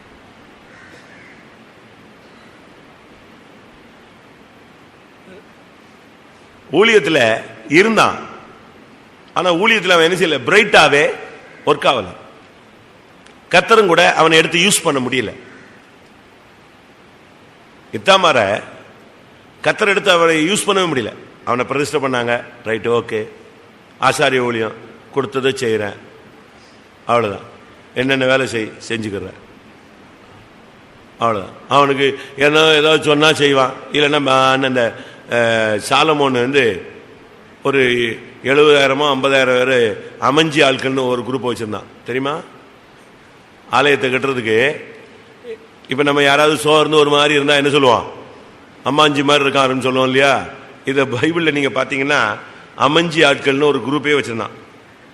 எத்தனையோ ஆயிரம் ஆளுங்க. அது ஆலயத்தை கட்டுறதுக்குன்னு சாலமோன் இத்தனாயிரம் அமைஞ்சி ஆட்களை 1 ராஜாக்கள் 5:13 ராஜாவாகிய சாலமோன் இஸ்ரவேலர் எல்லாரிலும் ஊழியத்துக்கு 30,000 அமஞ்சி ஆட்களை பிடித்தான். செலக்ட் பண்ணல, இந்த ரோட்ல போறவங்க பிடிச்சு வச்ச மாதிரி பிடிச்சு வச்சிருந்தான், அடிமைகள் மாதிரி. யார் இவங்க எல்லாம்? இஸ்ரவேலர் தான். எதுக்காக வச்சிருந்தான்? எதுக்கு? ஊழியத்துக்கு. இந்த ஊழியத்துக்கு ஒரு குரூப் இப்படி அமைஞ்சி மாதிரி உள்ள வந்து மாட்டிக்குது. ஊழியக்காரங்கள ஒரு குரூப் இருக்கு, அமைஞ்சி பார்ட்டி. அது இங்கிலீஷ்ல என்னன்னு தெரியலையே. அமைஞ்சின்னா இங்கிலீஷ் பைபிள் யார்ட்டா இருக்கா? 1 ராஜாக்கள் 5:13. லேவியா? லேவினா என்ன? கான்ட்ராக்ட் பிடிச்சா? லேவினா ஒப்பந்தம் தானே. தமிழ்ல தான் ரொம்ப தெளிவா இருக்கு. சுமத்துறதா அடிமைகள் மாதிரி தான். அமாஞ்சி எவனாவது முன்னு உட்கார்ந்தானா என்னடா அம்மாஞ்சி பய மாதிரி உட்கார்ந்துருக்கான்னு சொல்லுவாங்க தமிழ்ல. இதுதான் அம்மாஞ்சி. இன்னொரு இடத்துல பாத்தீங்கன்னா ஈராம்ட்டு இருந்து ஒரு குரூப்பை பிடிச்சி வச்சிருந்தான். இதுல கொஞ்சம் தான் இருக்கு, 10,000. இன்னொரு இடத்துல 80,000 எவ்வளோ பேர் வச்சிருந்தாங்க. ஆலயத்தை கட்டுற விஷயத்துல இருக்கா? 80,000 எவ்வளவு வரை வச்சிருந்தான்?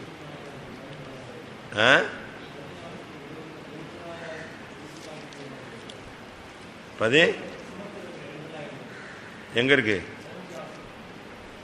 அது? சுமை சுமக்கிறவர்கள். இது வந்து அமைஞ்சின்னு வேற எங்காவது நீங்க படிச்சு பார்த்தீங்கன்னா இன்னொரு இடத்துல இருக்கு. இவங்க எல்லாருமே நம்ம வந்து ஊழியத்துக்கு வந்துட்டோம். ஊழியத்துக்கு வந்துட்டு யாரா இருக்கக்கூடாது? அமைஞ்சி ஆளுங்களா இருக்கக்கூடாது. என்னத்தையோ சொன்னது செஞ்சுட்டு அவ்வளவுதான், சொன்னால் செய்வான். அது பிறகு மற்றதெல்லாம் அப்படியே பைத்தியம் மாதிரி உட்கார்ந்துருக்கிறது. தமிழ்ல சொல்லுவான், ஏவா மக்கள் மூவா வருது. சூழ்நிலையை அறிஞ்சிட்டு டக்கு டக்கு டக்கு டக்கு டக்குன்னு ரெடி பண்ணணும், வேலை செய்யணும், பாடுபடணும். கர்த்தருக்காக நம்ம அப்படி செய்யற ஒரு பழக்கம் நமக்கு இருக்கணும். நீ இந்த சபையில ஊழியத்துக்கு வந்துட்டு இல்லாட்ட விசுவாசி கூட ஒரு சிலர் பாருங்க, என்ன சொன்னாலும் அப்படி தான் இருப்பாங்க. அவங்களுக்கு வந்து இந்த செயல்பாடு குறைவு. அதனால நாம் இந்த நாட்கள்ல இந்த இத்தாமார்னு சொன்னா அவனுக்கு நல்ல சுகம் இருக்கு. இத்தாமார்னா சத்துள்ளவன். நம்ம விசுவாசிகளுக்கு என்ன சுகம் இல்லையா?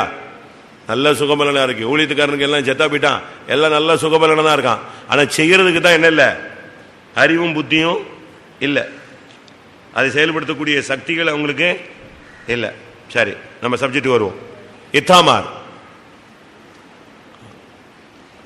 அவன் வந்து கர்த்தருடைய சேவையை செய்தாலும் ஒரு உற்சாகமா செய்யல, ஏதோ பேருக்கு செய்வான்.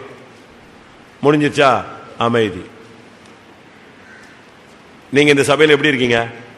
பவனி வரமாட்டான், யாரோ செத்துட்டாங்க வரமாட்டான், ஒரு ஸ்பெஷல் மீட்டிங் வரமாட்டான், அபிஷேகம் காத்திருப்பு கூட்டம் பைபிள் ஸ்டடி சண்டே சர்வீஸ் போகலாம், ஒரு நாள் போயிட்டு வந்துடுவோம். தசமபாகம் கட்டாயம் கொடுக்கணும், பரலோகத்துக்கு போகணும்ல, நாங்கள் தசமபாகம் கொடுத்துடலாம். ஆனால் ஊழியத்தில் உற்சாகம் இல்லை, சபை காரியங்களில் உற்சாகம் இல்லை, கர்த்தருடைய சேவையில் உற்சாகம் இல்லை. இப்படிப்பட்ட ஒரு டீம் தான் இத்தாமார். அதான் சபையில் சொன்னேன், இதெல்லாம் மிதவாதிங்க. ஏதாவது ஒரு பிரச்சனைனா போராட மாட்டான், ஜெபிக்க மாட்டான். அதெல்லாம் எதுக்குங்க பிரச்சனை, சோத்திரம் நான் போயிட்டு வரேன்ட்டு போயிடுவான். சபையில் ஒரு நல்லது கெட்டதுன்னா நிற்க மாட்டான். ஒரு சில ஊழியக்காரங்களாம் அப்படி தான் இருக்காங்க. யார் என்ன எவன் செத்தாலும் சரி, சோத்திரம் செத்தா சாவு பாட்டு பாடணுமா பாடுறேன், கல்யாண பாட்டு பாடுறேன், அவ்வளோதான். குழல் ஊதுனா ஊதுவான், கொட்டடினா கொட்டடிப்பான், அவ்வளோதான், முடிஞ்சு போச்சு. இதுங்களை வச்சு நான் எந்த சீவனுக்கு கொண்டு போகிறது, எந்த எருசலேமுக்கு கொண்டு போகிறது? அதனால தான் நான் முதலே சொல்லிட்டேன், ஊழியத்திலையும் ஒரு அமைஞ்ச டீம் இருக்கு, சபைக்குள்ளேயும் ஒரு அமைஞ்ச டீம் இருக்கு. இன்னொரு ஆள் இருக்கான், யார் அவன்? எலையாசார் அப்படின்னு சொன்னா கர்த்தர் உதவி செய்கிறார் என்று அர்த்தம். தேவன் உதவி செய்கிறார். நீங்க படிச்சு பாத்தீங்கன்னா ஃபுல் லைஃப்லயும் அவனுக்கு கர்த்தர் உதவி செஞ்சிருப்பாரு. அவனை பத்தி நான் ஒரு 10 காரியம் சொல்றேன். 10 11 12 சொல்றேன். எப்படி ஆவியானவர் வர்றாரோ அப்படி வரட்டும். முதலாவது, தேவன் உதவி செய்கிறார். அந்த அறிவு நமக்கு இருக்கணும். ஆபிரகாமின் சந்ததிக்கு தேவன் கை கொடுத்த தெய்வம். எபிரேயர் 2:16 படி அவர் தேவதூதர்களுக்கு கை கொடுக்காமல் ஆபிரகாமின் சந்ததிக்கு என்ன செய்தார்? உதவியாக கை கொடுத்தார். முதல்ல ஆண்டவர் உதவி செய்ய வல்லவருங்கிற ஒரு அறிவு நமக்கு வேணும். ஆண்டவர் செய்ய மாட்டாரா, செய்வாரா, எனக்கு விடுதலை கிடைக்குமா, கிடைக்காதா, அப்படி ஆயிருமோ, இப்படி ஆயிருமோ, அப்படிலாம் இல்ல. தேவன் எனக்கு உதவி செய்ய வல்லவர். சோதிக்கப்படுகிறவர்களுக்கு அவர் உதவி செய்ய வல்லவர். அவனை கத்தாயம் கர்த்தர் உதவி செய்வார். அந்த அறிவு எலியாசருடைய லைஃப். அவங்க அப்பா அவனுக்கு பேர் வைக்கும் போது என் தேவன் உதவி செய்கிறார் அப்படின்னு தான் பேர் வச்சான். 3வது பிள்ளை பிறந்த உடனே எலியாசர், தேவன் உதவி செய்கிறார். அந்த அறிவு உனக்கு இருக்கணும். 2வது, இவன் ஒரு ஆசாரிய ஊழியம் செய்தான். சாதாரண ஊழியம் அல்ல. என்னாகமம் 3:4 படி தங்கள் தகப்பனாகி ஆரோனுக்கு முன்பாக ஆசாரிய ஊழியம் செய்தார்கள். ஊழியத்தில் பல வித்தியாசமான ஊழியங்கள் இருக்கு. ஆனா அதுல மேன்மையானது என்னது? ஆசாரிய ஊழியம். அது என்ன ஊழியத்தில் வித்தியாசம் உண்டு? புதிய ஏற்பாட்டில் பவுல் பேசும்போது சொல்கிறார், ஊழியங்களில் வித்தியாசம் உண்டு, கர்த்தர் ஒருவரே. அது என்ன ஊழியத்தில் வித்தியாசம் உண்டு, கர்த்தர் ஒருவரே? அதுதான் ஆசாரிய ஊழியம்னு ஒன்று இருக்கு. ஆரோனுடைய பிள்ளைகள் என்ன வேலை செஞ்சாங்க? ஆசாரிய ஊழியம் செஞ்சாங்க. ஆனா லேவியில இன்னொரு குரூப் இருக்கு. யாரு சொல்லுங்க? நீங்க பைபிள் ஸ்டடியில ரொம்ப வச்சு கேட்டிருப்பீங்கல்ல. அந்த ஆசரிப்பு கூடார பனிமூட்டுகள் எல்லாம் தூக்கிட்டு போறது, ஏத்துறது, இறக்குறதுக்குன்னு ஒரு டீம் வச்சிருந்தாரு. யாரு? சண்டே ஸ்கூல் 4 பேர். யாரு? என்ன? கோகாத்தியர். சத்தமா சொல்லுங்க, மைக்கில் சொல்லுங்க. நீங்க என்னன்னு சொல்றீங்கன்னு பாப்போம், யாரெல்லாம் கூட்டு வரீங்கன்னு. சத்தமா சொல்லுங்க, எல்லாருக்கும் தெரியாதவங்களுக்கு எல்லாம் தெரியும்ல. 4 குரூப்: கோகாத்தியர், கெர்சோனியர், மெராரியர், இன்னொன்னு என்ன? இவங்க எல்லாருமே ஊழியம் செஞ்சாங்க. இவங்களுடைய ஊழியம் என்ன தெரியுமா? ஒரு குரூப் சுமக்கிற ஊழியம். அந்த பனிமூட்டுகளை கொஞ்சம் இடத்த கொஞ்சம் காரியத்தை எடுத்து சுமந்துட்டு போகணும்.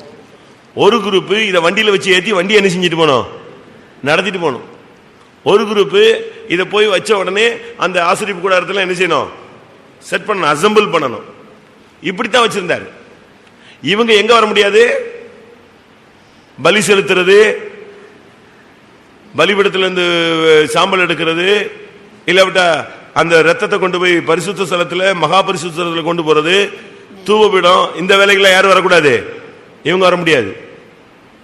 இந்த ஊழியம், ஆசரிப்பு கூடாரத்துக்கு அடுத்த ஊழியம் ஃபுல்லா செய்யறது யாரு? ஆசாரிய ஊழியம் செய்யறது யாரு? ஆரோனுடைய பிள்ளைகள் தான். நீங்க புரிஞ்சுக்கணும். அவங்க சொல்லுவாங்க, நாங்களும் ஊழியம் செய்யறோம், நாங்க பரலோகம் போக மாட்டோமா? போவாய். நான் சொல்றேன், மத சபகாரம் பரலோகம் போக மாட்டானா? போவான். ரட்சிக்கப்படுகிற ஜனங்கள் அதன் வெளிச்சத்தில் நடப்பார்கள். சுவிசேஷன் போகாம இருப்பானா? 5 ஊழியத்தில் அது ஒரு ஊழியம் தானே.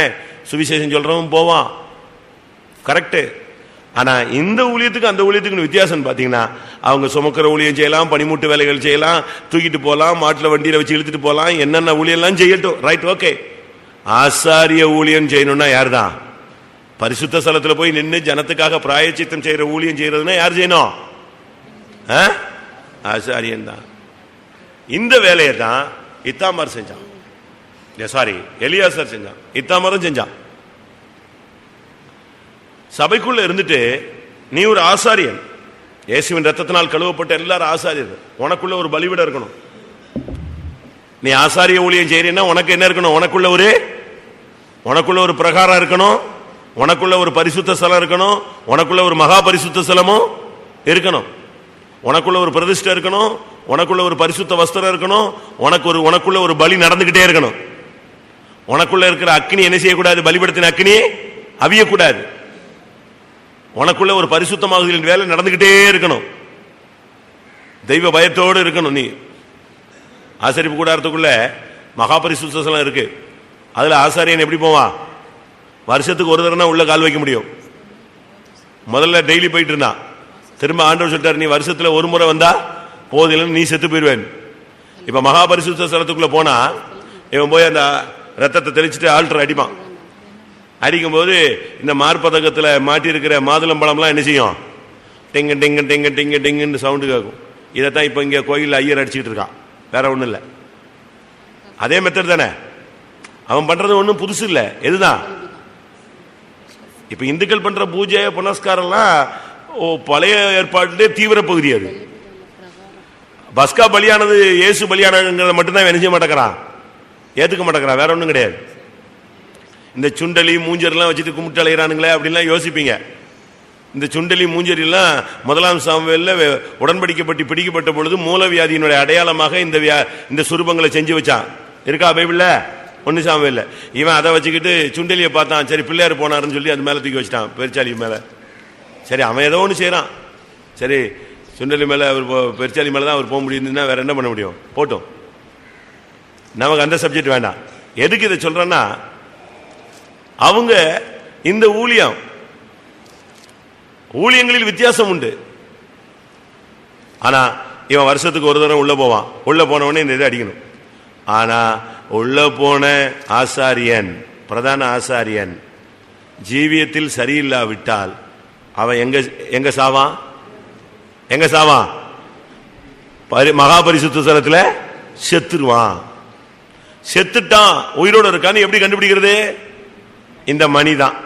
டெங் டெங் சவுண்ட் போயிடுச்சுன்னா, அதனாலதான் இந்த கருவறைக்குள்ள போன உடனே டிங்கு டெங்கு டெங்கு டெங்கு அடிக்கிறான். இவனுக்கு எதுக்கு தெரியாது? சாமி கேட்கறதுக்கு அடிக்கிறானா, வெளியே உள்ளவங்க கேட்கறதுக்கு அடிக்கிறானா, அது தெரியாது. புரியுதா? உள்ள போனவனே அடிக்கிறான் பாத்தீங்களா? உடனே நம்மளுக்கு கண்ணுக்குள்ள எல்லாம் அப்படி போட்டுக்குவான், முத்தம் போட்டுக்குவான். ஏன்னா உச்சகட்டத்துக்கு போயிட்டு இருக்குன்னு. அப்படித்தானே? சிவன் கோயிலில் நீங்க போனீங்கன்னா, தூத்துக்குடி சிவன் கோயில் போயிருக்கீங்களா? நான் போயிருக்கேன். நான் இந்து இருக்கும்போது போயிருக்கேன். தூத்துக்குடி சிவன் கோயில் வேணா சும்மா சுத்தி பார்க்க போயிட்டு வா. அப்படி உள்ள போய் அப்படி திரும்பினீங்கன்னா அங்க ஒரு சாமி இருக்கு. உள்ள போய் அப்படி டர்ன் பண்ணி இப்படி திரும்பினா, 3rd ஸ்டெப்ல திரும்பினா அங்க ஒரு கார்னர்ல ஒரு சாமி இருக்கும். இந்த சைட்ல அந்த டர்ன் பண்ணி இப்படி திரும்பினா அங்க ஒரு சாமி இருக்கு. அந்த சாமி அப்படி சோறு பார்த்து இருக்கும். அங்க போன உடனே எல்லாரும் வீன்னு விசில் அடிப்பான், இல்லைன்னா ஓமா இல்ல கை தட்டுவான். ஏன்னா அது செவிட்டு சாமியா, அதுக்கு கேட்காதுன்னு சொல்லி. நீங்க நீ வேணா, நான் சொன்னது பரியாசம்னா நீ நாளைக்கே போ, நேர உள்ள போ, அப்படி டர்ன் பண்ணு, அப்படி டர்ன் 3rd டர்ன்ல இப்படி சைடில் ஒரு கோயில் இருக்கும். அதுல போய் நீ உள்ள போனவெல்லாம் கத்துவான். ஏன்னா சாமி என்னது, அதுக்காக கொஞ்சம் விசில் அடிச்சாதான் அது சூடு பிடிக்கும். இப்ப ஆசாரியன் பெல் அங்க அடிக்கலன்னா ஆசாரியன் நினைஞ்சிட்டான், செத்தான், கதை முடிஞ்சு போச்சு. அதுக்கு ஆசாரியனுக்கு அந்த காலத்துல என்ன பண்ணிருந்தாங்களா, காலில் ஒரு செயின் போட்டிருந்தாங்க, இடுப்புல ஒரு செயின் போட்ட மாதிரி. செத்துட்டான்னா உள்ள போனவன் செத்து போயிடுவான்ல. மகாபரிசுத்த தலத்துல ஆசாரியனே செத்து போயிட்டான்னா அடுத்து உள்ள போனவன் ஜாவான். மணி அடிக்கலைன்னா இந்த செயினை பிடிச்சு நாய் மாதிரி இழுத்தா ஆசாரியன் எங்க வருவான்? செத்து போன பிறகுதான் வெளியே வரும். இதான் பிரமாணங்க. அதனால இந்த ஊழியம் கர்ணம் தப்புனா என்னது? மரணம். அதனாலதான் இந்த ஊழியத்தில் வரும்போது ரொம்ப கவனமா வரணுங்கிறது. அநேகர் போதகம் பண்ணும்போது நாங்க யோசிக்கிறது, அதிக ஆக்கினை அடைவோம் என்பதை அறிந்து உங்களில் அநேகர் போதகர் ஆகாது இருப்பீர்களாக. இந்த ஊழியம் உன்னை ரட்சிக்கவும் செய்யும், மிஸ் பண்ணிட்டேன்னு அறிஞ்சிடும், சிச்சிக்காது, என்ன செய்யும்? பட்சித்திரும், சாம்பலாக்கிவிடும். கவனமா இருக்கணும்.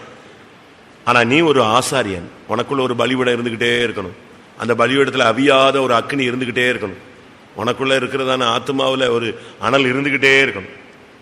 3வது என்னாகமம் 3:32.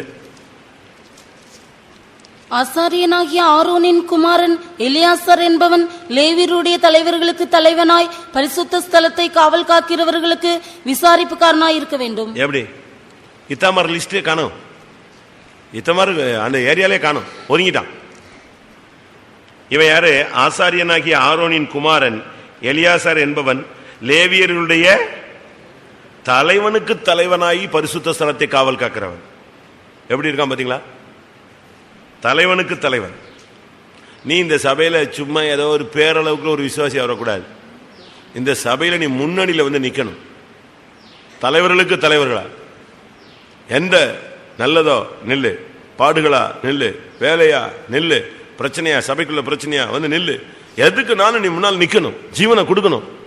உனக்கு பேர் புகழ் கிடைக்காது. ஒரு பகுதியில் பேர் புகழ் கிடைச்ச மாதிரி இருக்கும், இன்னொரு இடத்துல அடி வாங்கினா ஃபர்ஸ்ட் அடி யார் தான் வாங்கணும்? நீ தான் வாங்கணும். நீ முன்னணியில வரணும். மந்தையின் முன்னடக்கும் கடாக்களை போல இருங்கள். முன்னணியில வா. சத்தியத்துக்காக தலைவர்களுக்கு தலைவன். லேவியருடைய பரிசுத்த ஸ்தலத்தை காக்கிற விஷயத்துல இவன் தலைவர்களுக்கு தலைவனா இருந்து விசாரித்தான். அவன் ஒரு விசாரிப்புக்காரன்.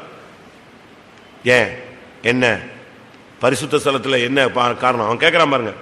தலைவனுக்கு தலைவராக இருந்து பரிசுத்த ஸ்தலத்தை காவல் காக்கிறவர்களுக்கு விசாரிப்புக்காரனா இருக்க வேண்டும்.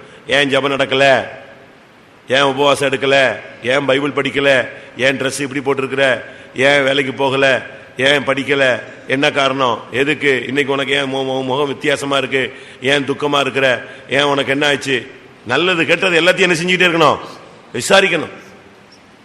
ஒரு ஊழியக்காரங்க பொறுப்பானவங்கன்னு சொன்னா கரெக்டா அந்த ஸ்டாண்டர்ட்ல நின்று கிளியர் பண்ணிட்டே இருக்கணும். ஒண்ணுமே இல்லை. நம்ம சபையில பாருங்க, ஒரு சில புதிய ஆத்மாக்கள் வருவாங்க, யாருமே கண்டுக்க மாட்டாங்க. ஒரு சில வாசல வந்து நிற்பான், எதுக்கு வந்தேன்னு இவன் கேட்க மாட்டான், இவன் பாட்டுக்கு வந்துட்டு இருப்பான், அடுத்தவன் வந்துட்டு இருப்பான். ஏங்க நீங்க யாருன்னு நினைச்ச மாட்டான். உன் வீட்டில் எப்படி போவியா? உங்க வீட்டில இருந்து ஒரு ஆள் போன மாதிரி இருந்துச்சுன்னா நீங்க வீட்டுக்கு வந்தவொடனே யாரு, இப்போ ஒரு ஆள் வந்துட்டு போனானே என்ன விஷயம், இல்லைங்க அவன் போஸ்ட்மேன், அப்படியா சரி, இல்லை டெலிஃபோன் ரிப்பேர், அப்படி சொன்ன பிறகு தான் நமக்கு என்ன வரும், திருப்தி வரும். இல்லைன்னா என்னாச்சு, ஏன் இவன் வீட்டுக்குள்ள வந்து யாரு வித்தியாசமான ஆள் இருக்கான, நம்ம மைண்ட் எப்படி ஓடும். ஆனா அதே நேரத்தில் இங்க சபைக்கு நீங்க வாரீங்க, ஒரு ஆள் நின்னா அவன் யாரோ நம்ம இருக்கு நம்ம பாட்டு போவோம், அப்படிதான் வர்றோம். விசாரணை இல்லை. விசாரிக்கிறீங்களா? 4 மணி ஜபத்துக்கு ஏன் வரவில்லை, 6 மணி ஜபத்துக்கு ஏன் வரவில்லை, 10 மணி ஜபத்துக்கு ஏன் வரவில்லை, ஏன் இன்னைக்கு விசிட்டிங் போகவில்லை, ஏன் காலேஜ் போல, ஏன் இன்னைக்கு போகல, என்ன காரணம், நீ போட்டிருக்க ட்ரெஸ் நாங்க வாங்கி கொடுத்தது இல்லையே, யாரு வாங்கி கொடுத்தது, அப்படி வாங்கிட்டு மற்றவங்க வாங்கி கொடுத்த ட்ரெஸ் எல்லாம் நீ நினைச்ச கூடாது, போடக்கூடாது. சில பெற்றோர்கள் பாருங்க, சில பிள்ளைகளுக்கு நல்ல ட்ரைனிங் கொடுத்துருப்பாங்க. யாராவது சொந்தக்காரங்க வந்து காசு கொடுத்தா அதுங்க பிள்ளைங்க என்ன செய்யாது, வாங்காது. எங்க அம்மா வாங்கக்கூடாதுன்னு சொல்லியிருக்காங்க. ஒரு சில பிள்ளைங்க அப்படி இல்லை, எனக்கு போகும்போது தந்துட்டு போவீங்களா அப்படின்னு இது கேட்டுக்கும். இவங்க முதல்ல சொல்லுவாங்க, தாத்தா வர்றாரா விட்டுறாத, காசு எரிஞ்சிரு, எப்படியாவது கறந்து வாங்கிடு. அங்க அந்த பிள்ளைக்கு செய்யறாரு, இந்த பிள்ளைக்கு செய்யல, இப்படி பிச்சை எடுக்கிற ட்ரைனிங் இப்பவுமே கொடுத்து விட்டுறது. என்னடா தாத்தாட்ட வாங்குறது பிச்சையா? அதே பழக்கம் தான் அவன் அடுத்த நாள் யார்கிட்ட கேட்பான், இறைவன்கிட்ட மட்டும் கேட்க சொல்லு. ஆண்டவர்கிட்ட போய் ஜெபம் பண்ணு போ, ஏசப்பா ஜெபம் பண்ணு. ஒரு பேனா கேட்குது பிள்ளை, ஜெபம் பண்றா, நாளைக்கு காலைல வாங்கிடலாம். அப்படின்னா அவன் போய் கேட்பான், எனக்கு ஒரு பேனா வாங்கி தரணும். அப்படியே அவன் பழகிட்டானா எதுக்கு எடுத்தாலும் அவன் எங்க போய் நிற்பான், ஆண்டவருடைய பிரசன்னத்தில் போய் உட்காருவான். தலைவர்களுக்கு தலைவனா இருந்து விசாரிக்கணும். ஒருவன் தன் சொந்த குடும்பத்தை விசாரியாமல் போனால் அவன் அவிசுவாசியிலும் கெட்டவனும் விசுவாசத்தை மறுதலிக்கிறவனுமா இருக்கிறான். சொந்த குடும்பத்தை அருமையா விசாரிக்கணும். பிள்ளைங்க 1/2 மணி நேரம் லேட்னா என்னன்னு கேட்கணும். அது பாட்டு கட்ட ஊத்து விட்ட மாதிரி தன்னிச்சையா திரிய விட்டுறக்கூடாது. பொம்பளை பிள்ளைகள் ஒரு லிமிட் தாண்டி போது, வளர்ந்த பையங்க லேட் ஆச்சுன்னா உடனே விசாரிக்கணும். ஏன் என்ன எங்க இருக்க. அடுத்ததாக என்னாகமம் 4ஆம் அதிகாரம் 16. ஆசாரியனாகிய ஆரோனின் குமாரன் எலியாசார் விளக்கு எண்ணெயையும் விளக்குக்கு எண்ணெயையும் சுகந்த தூப வர்க்கத்தையும் தினந்தோறும் இடும் போஜன பலியையும் அபிஷேக தைலத்தையும் வாசஸ்தலம் முழுவதையும் அதிலுள்ள யாவையும் பரிசுத்த ஸ்தலத்தையும் அதன் பனிமுட்டுகளையும் விசாரிக்க கடவன் என்றார். ஏன் இத்தாமரை எங்கங்க நீங்க படிச்சு பாருங்க. இத்தாமரை கிராஸ்ல கிடையாது. அவன் பாட்டுக்கு அவன் என்கிட்ட ஒரு இது, அது லிஸ்ட்ல தான், விசுவாசிகள் லிஸ்ட்ல ஒரு 300 பேர் எழுதி வச்சிருப்பாங்க. அதுல புதிய ஆத்துமாக்கள் ஒரு 100 பேர் போயிடுவான். ஒழுங்கா வர்றவன் ஒரு 100 பேர் இருப்பான், அறகுறையா வர்றவன் 100 பேர் இருப்பான். ஆனா காலையில பார்த்தா எங்க சபையில எவ்வளவு பேர், 300 பேர் தோத்திரம் தோத்திரம் தோத்திரம் ஓடிட்டே இருக்கும். எப்படி இருக்கும்? இத்தாமரை காணும். ஆனா இங்க ஆரோனின் குமாரனாகிய எலியாசர் விளக்குக்கு எண்ணெய், ஏன் விளக்கு எரியல, எவ்வளவு எண்ணெய் ஊத்தி இருக்கு, ஏன் இன்னைக்கு நல்ல ஸ்மெல் வரல, சுகந்த தூபம் இருக்கும் போடலையா, போஜன பலி என்னாச்சு, தேவசித்தம் செஞ்சியா, அபிஷேக தைலம் என்னாச்சு, ஏன் நீ ஆவில் நிரம்பல, தலையை முக்காட போட்டு தலைகுப்புற கவுந்துட்ட, என்ன பிரச்சனை, ஏதாவது வீட்டில் பிரச்சனையா, வேலையில பிரச்சனையா, பர்சனலா ஏதாவது போராட்டம் இருக்கா, பிரச்சனை இருக்கா, எல்லாத்தையும் விசாரிக்கிற ஒரு ஆள் யாரு? ஆசாரியர். அதுதான் அவன் தான் எலியாசர். வாசஸ்தலம் முழுவதையும் அதில் உள்ள யாவையும் பரிசுத்த ஸ்தலத்தையும் அதன் பனிமூட்டுகளையும் வீடு முள்ள விசாரிக்கணும். இந்த ரூம்ல யாரு, அந்த ரூம்ல யாரு, அங்க யாரு, இங்க யாரு, எதுக்கு என்ன ஏது கிளியரா. சில வீட்டுல நீங்க போனீங்கன்னா பயங்கரமா இருக்கும், போலீஸ் ஸ்டேஷன் மாதிரி இருக்கும். 3 மாங்காய் இருந்துச்சுன்னா அந்த 3 மாங்காய் எப்படிதான் போச்சுமா, செடியில எண்ணிட்டு வந்திருப்பான் இவன் போய். அப்படி நான் கஞ்சத்தனமா இருக்கணும்னு உங்களுக்கு சொல்லல. நீங்க ஒரு விசாரிப்பு உனக்கு இருக்கணும். எஜமான்னு சொன்னா விசாரிப்பான், தோட்டக்காரன்னா விசாரிப்பான். உங்களுக்கு அப்படி நல்ல விசாரிப்புக்காரனா இருக்கீங்களா? இப்ப நம்ம ஆளுங்களுக்கு அப்படிலாம் கிடையாது. புருஷன் மனைவிட்ட என்ன ஆச்சுன்னு கேட்டான், டெய்லி இதே வேலை, எங்க போனேன் எங்க வந்தேன். இல்ல அவர் லேட்டான இவங்க விசாரணை தொடங்கிட்டாங்கன்னா, ஏங்க லேட்டுன்னா, நான் இப்படித்தான் எங்கேயும் போவேன், என்னை கேட்க நீ யார், இப்படியும் கேட்கிற கேஸ் இருக்கு. அப்படி அல்ல. ஒரு நல்ல குடும்பம்னு சொன்னா ஒருத்தர் என்ன செய்யணும், விசாரிக்கணும். அண்ணாள் துக்கத்தில் இருந்த உடனே எல்கானா வந்தான், ஏன் சாப்பிடாம இருக்கிற, ஏன் சஞ்சலப்படுகிற, ஏன் உனக்கு என்ன ப்ராப்ளம், நீ ஏன் துக்கப்படுற, அழகா பேசினான். நீ ஒரு புருஷன் தானே, ஒரு தகப்பன் தானே, பிள்ளைகளை விசாரிங்க. ஒரு தாய் தானே, மற்றவங்களை விசாரிங்க. அவன் பாருங்க, முதல்ல தலைவர்களுக்கு தலைவனா இருந்து லேவியரை விசாரித்தான். அடுத்த பொறுப்பு அவனுக்கு என்ன கொடுத்தாரு ஆண்டவரே? அபிஷேக தைலத்தை விசாரி, விளக்குக்கு எண்ணெயை விசாரி, தூப வர்க்கத்தை விசாரி, ஜெபிச்சையா, ஸ்தோத்திரம் பண்ணியா, முழங்கால் போட்டியா, நல்ல ஆவில் நரம்பணியா, கத்தரவன்ட்ட பேசினாரா, என்ன பேசினார், நல்ல ஒரு ஸ்பிரிச்சுவல் அட்மாஸ்பியரை நீ உண்டு பண்ணு. அடுத்து என்னாகமம் 16:39-40. அப்படியே ஆசாரியனாகிய எலியாசார் சுட்டெரிக்கப்பட்டவர்கள் கொண்டு வந்திருந்த வெண்கல தூப கலசங்களை எடுத்து ஆரோனின் புத்திரராயிராத அந்நியன் ஒருவனும் கர்த்தருடைய சன்னதியில் தூபங்காட்ட வராதபடிக்கும், கோராகை போலும் அவன் கூட்டத்தாரை போலும் இராதபடிக்கும் இஸ்ரவேல் புத்திரருக்கு ஞாபகக்குறியாய் இருக்கும் பொருட்டு கர்த்தர் மோசேயை கொண்டு தனக்கு சொன்னபடியே அவைகளை பலிபீடத்தை மூடும் தகடுகளாக அடிப்பித்தான். வெண்கல தூப கலசங்களை கொண்டு வந்தாங்க. இங்க தீ பிடிச்சு அவன் செத்துட்டான். அக்கினி புறப்பட்டு எல்லாரும் காலி, எல்லாம் காலி. ஒரு முடிவு வந்துருச்சு, பூமி பிளந்துருச்சு, எல்லாம் போயிடுச்சு. பாவிகளின் தூப கலசங்கள் எல்லாம் வித்தியாசமா போயிடுச்சு. இப்ப கர்த்தர் சொன்னாரு, போ அந்த வெண்கல தூப கலசங்கள்லாம் எப்படி மாத்து, பலிபீடத்தை மூடும் தகடுகளாய். 35ஆம் வசனத்துல தூபங்காட்டின 250 பேரையும் அக்னி இணைஞ்சிச்சு, பட்சித்துருச்சு, செத்தான் அக்னியில. இப்ப அந்த தூப கலசம்லாம் ஒரு மாதிரி ஆகி போயிடுச்சு. உடனே அந்த நியாயந்தீர்க்கப்பட்ட பாத்திரங்களை இவன் எப்படி மாத்திட்டான், பலிபீடத்தை மூடும் தகடுகளாக மாற்றினான். இதுதான் நம்முடைய வேலை. நம்முடைய கேரக்டர்ல தேவனுக்கு பிரியமில்லாத கேரக்டர்கள் உண்டு.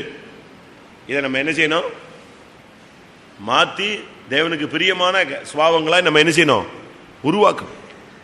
இதுதான் எலியாசருடைய வேலை. என்னைக்கும் அதே மாதிரி சண்டைக்காரன், என்னைக்கும் அதே மாதிரி கீழ்ப்படியாதவன், என்னைக்கும் அதே மாதிரி சோம்பேறி, என்னைக்கும் அதே மாதிரி ஊர் சுத்துறவன், என்னைக்கும் அதே மாதிரி ஜபத்துல தூங்குறவன், என்னைக்குமே அபிஷேகம் இல்லாத ஆளு, உற்சாகம் இல்லாத ஆளு, அப்படி பேரை மாத்தணும். அந்த பழைய ஸ்டைல் என்ன செய்யணும், மாத்தணும்.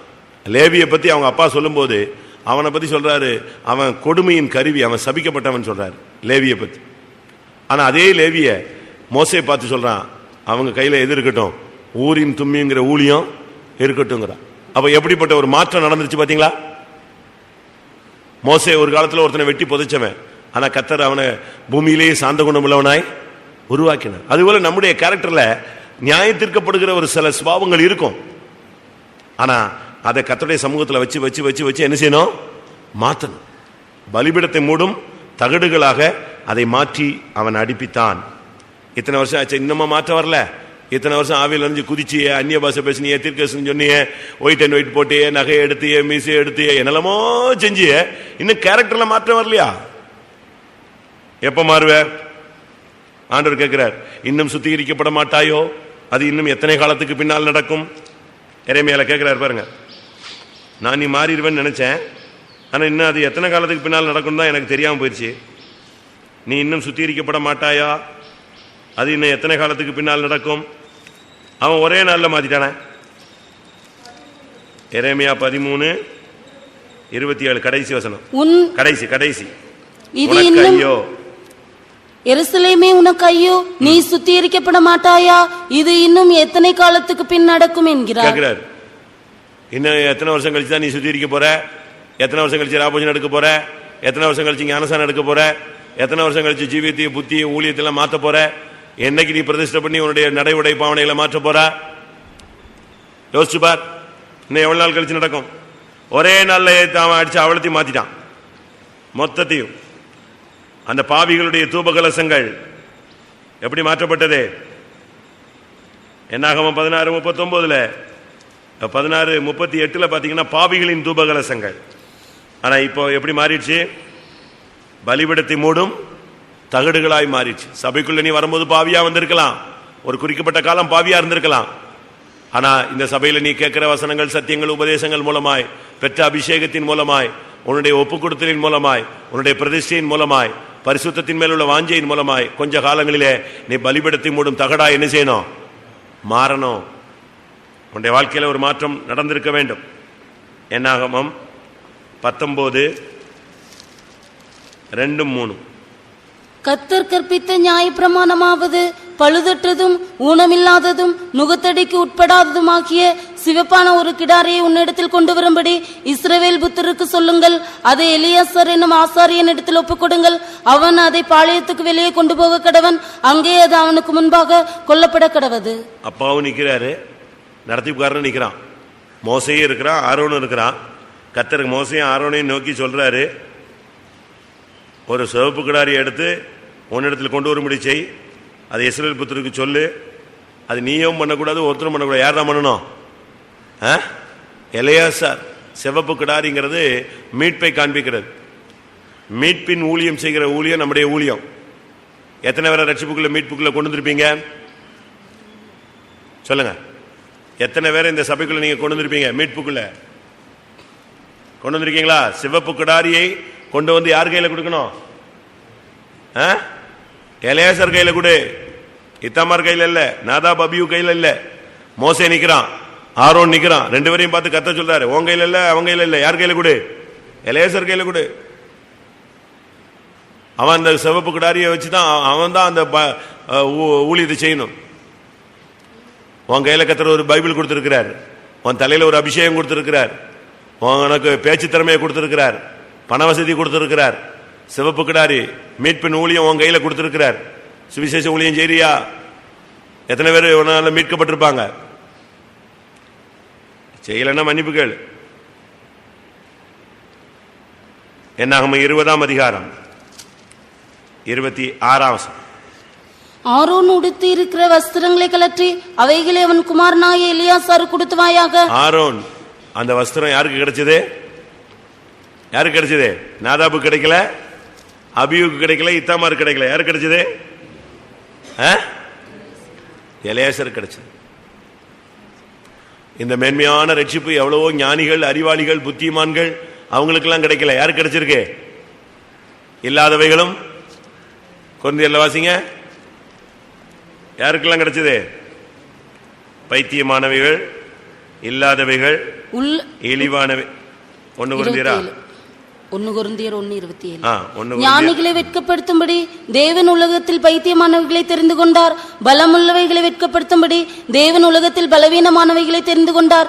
உள்ளவைகளை அவமாக்கும்படி உலகத்தின் இழிவானவைகளையும் அற்பமாய் எண்ணப்பட்டவைகளையும் இல்லாதவைகளையும் தேவன் தெரிந்து கொண்டார். மூணாவது பிள்ளை, ஃபர்ஸ்ட் பிள்ளை போயிட்டான், செகண்ட் பிள்ளை போயிட்டான், நாலாவது செல்ல பிள்ளை கிடைக்கல. யாரு கிடைச்சிச்சு சான்ஸ்? உனக்கு கர்த்தர் கிருபையாய் கொடுத்தார். அதை பாதுகாக்கிறாயா? உன்னுடைய ஆசாரிய வஸ்திரம் பாதுகாக்கப்படுகிறதா? உன்னுடைய ஆசாரிய வஸ்திரத்தை நீ கிழிக்க கூடாது. ஆசாரிய வஸ்திரத்தை என்ன செய்யக்கூடாது? கிழிக்க கூடாது. உன்னுடைய தலைப்பாயை என்ன செய்யக்கூடாது? கீழே எடுத்து வைக்க கூடாது. ஆசாரிய வஸ்திரம் என்ன செய்யக்கூடாது? தீட்டுப்படக்கூடாது. உன் ஊழியம் ஜீவியத்தில் ஒரு சின்ன ஃபால்ட் கூட நீ அனுமதிக்க கூடாது. குற்றம் சாட்டப்படாத ஒரு ஊழியக்காரனா நிக்கணும். இடரலற்ற ஒரு ஊழியக்காரனா நிக்கணும். கர்த்தருக்கு பிரியமானவனா நீ இருக்கணும். யோசிச்சு பார். ஆவிக்குரிய ஜீவிங்கிறது சும்மா இல்ல. உன்னுடைய உடை, ஆரோனுடைய உடை இவனுக்கு கிடைச்சது. நான் யோசிப்பேன், இயேசுவின் வஸ்திரத்தை ஒரு குரூப் கிழிச்சிருச்சு, இன்னொரு குரூப் சீட்டு போட்டு இணைஞ்சிருச்சு, எடுத்துட்டு போயிடுச்சு. எப்படி இருக்கும்? அந்த ட்ரெஸ் அவனுக்கு தூக்கி போட்டு போயிட்டான், எவனுக்கோ தட்டி போய் எவனோ கொண்டு போயிட்டான். யோசிச்சு பாருங்க. இன்னைக்கு நம்முடைய ஜனங்களை காட்டிலும் மற்ற ஜனங்கள் ரொம்ப ஸ்பீடா இருக்கிறது காரணம் தான். மற்ற சபையில் உள்ளவங்க எழுப்பலாம் இருக்காங்க. ஆனா நம்ம ஆளுங்களுக்கு என்ன இல்லை? அந்த வஸ்திரத்தை பாதுகாக்கிற தன்மை இல்லை. உன் மானம் காணப்படாதபடி தன் வஸ்திரத்தை காத்துக் கொள்ளுகிறவன் பாக்கியவான். உன்னுடைய வஸ்திரத்தை நீ தீட்டுப்படுத்த அனுமதிக்க கூடாது, கிழிச்சிடக்கூடாது. பிரச்சனை வரும்போது, சூழ்நிலைகள் வரும் பொழுது உன்னுடைய பிரதிஷ்டை, ஆசாரிய வஸ்திரங்கிறது ஒரு பிரதிஷ்டையை காண்பிக்கிறது. அது எல்லாரும் அந்த ட்ரெஸ் போடுறது இல்லை. யார் தான் போடுவா? அந்த ஆசாரியன். அதிலும் பிரதான ஆசாரியனுடைய போஸ்டிங் இவனுக்கு தான் கிடைச்சது. அவனுக்குன்னு ஒரு தனிய வஸ்திரம் இருக்கு. அந்த வஸ்திரம் அது ஒரு பிரதிஷ்டையின் ஜீவியம். சிபிஎம் விசுவாசினா உனக்கு ஒரு பிரதிஷ்டை இருக்கணும். சிபிஎம் ஊழியக்காரனா அது ஒரு தனி பிரதிஷ்டை இருக்கு. இஷ்டத்துக்கு போய் எல்லாரோடையும் ஊழியம் செய்ய முடியாது.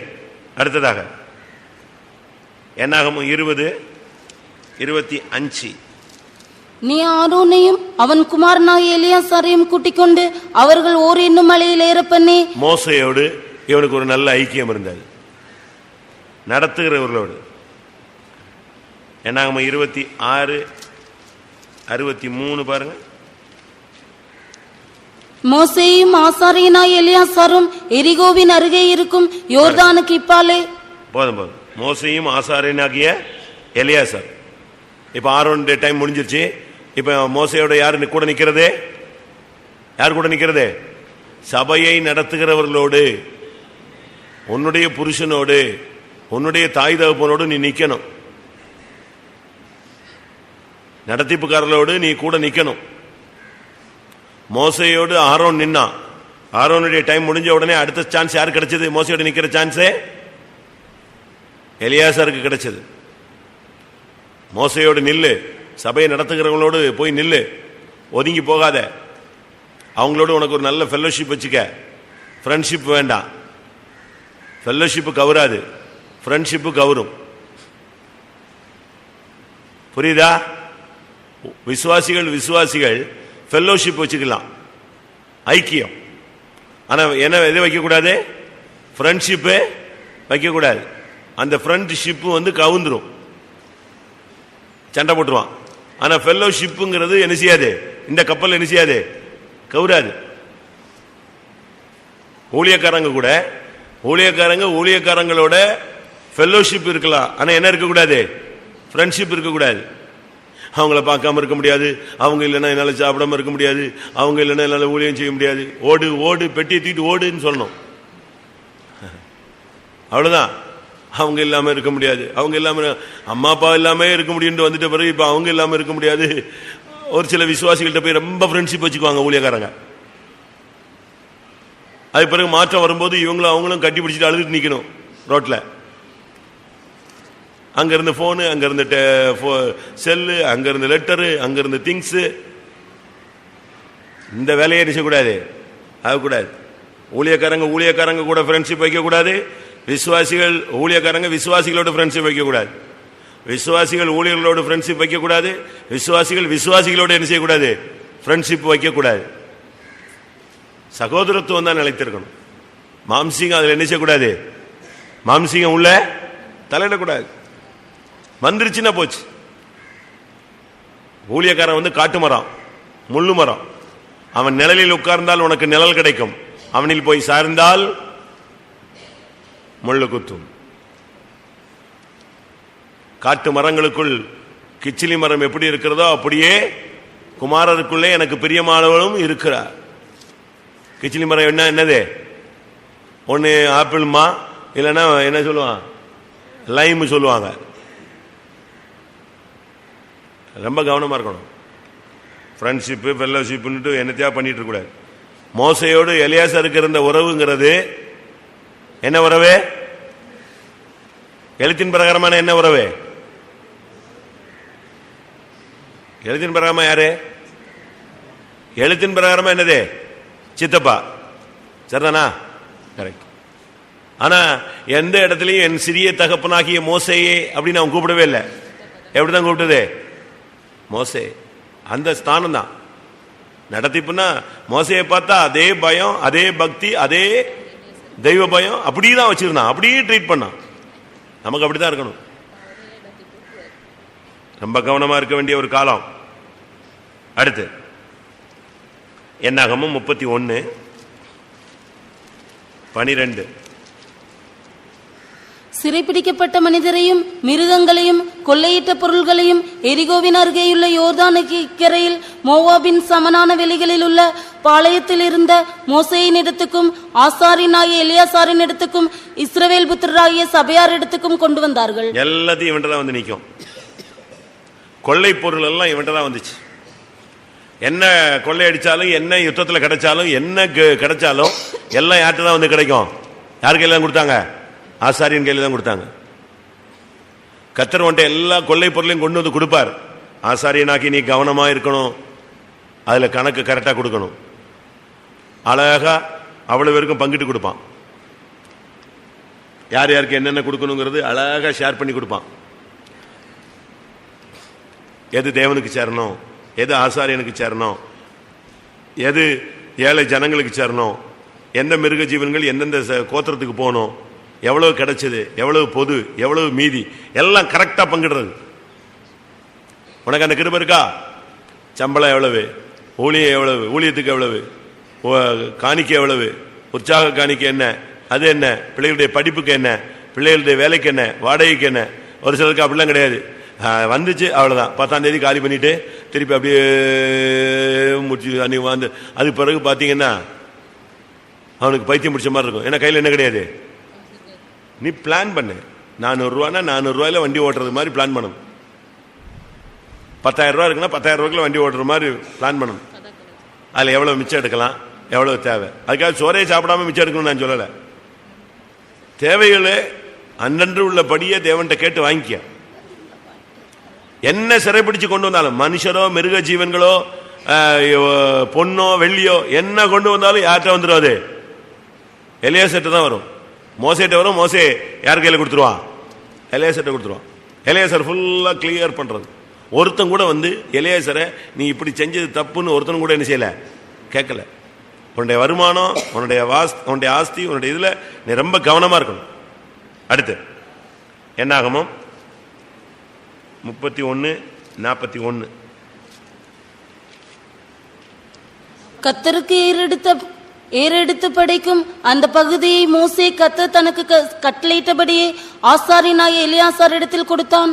கர்த்தருக்கு ஏறெடுத்து படைக்கும் அந்த பகுதியை கர்த்தருக்குரியதை கரெக்டா கர்த்தர்ட்ட கொடுக்க சொல்லி மோசே யார்கிட்ட தான் கொடுப்பான்?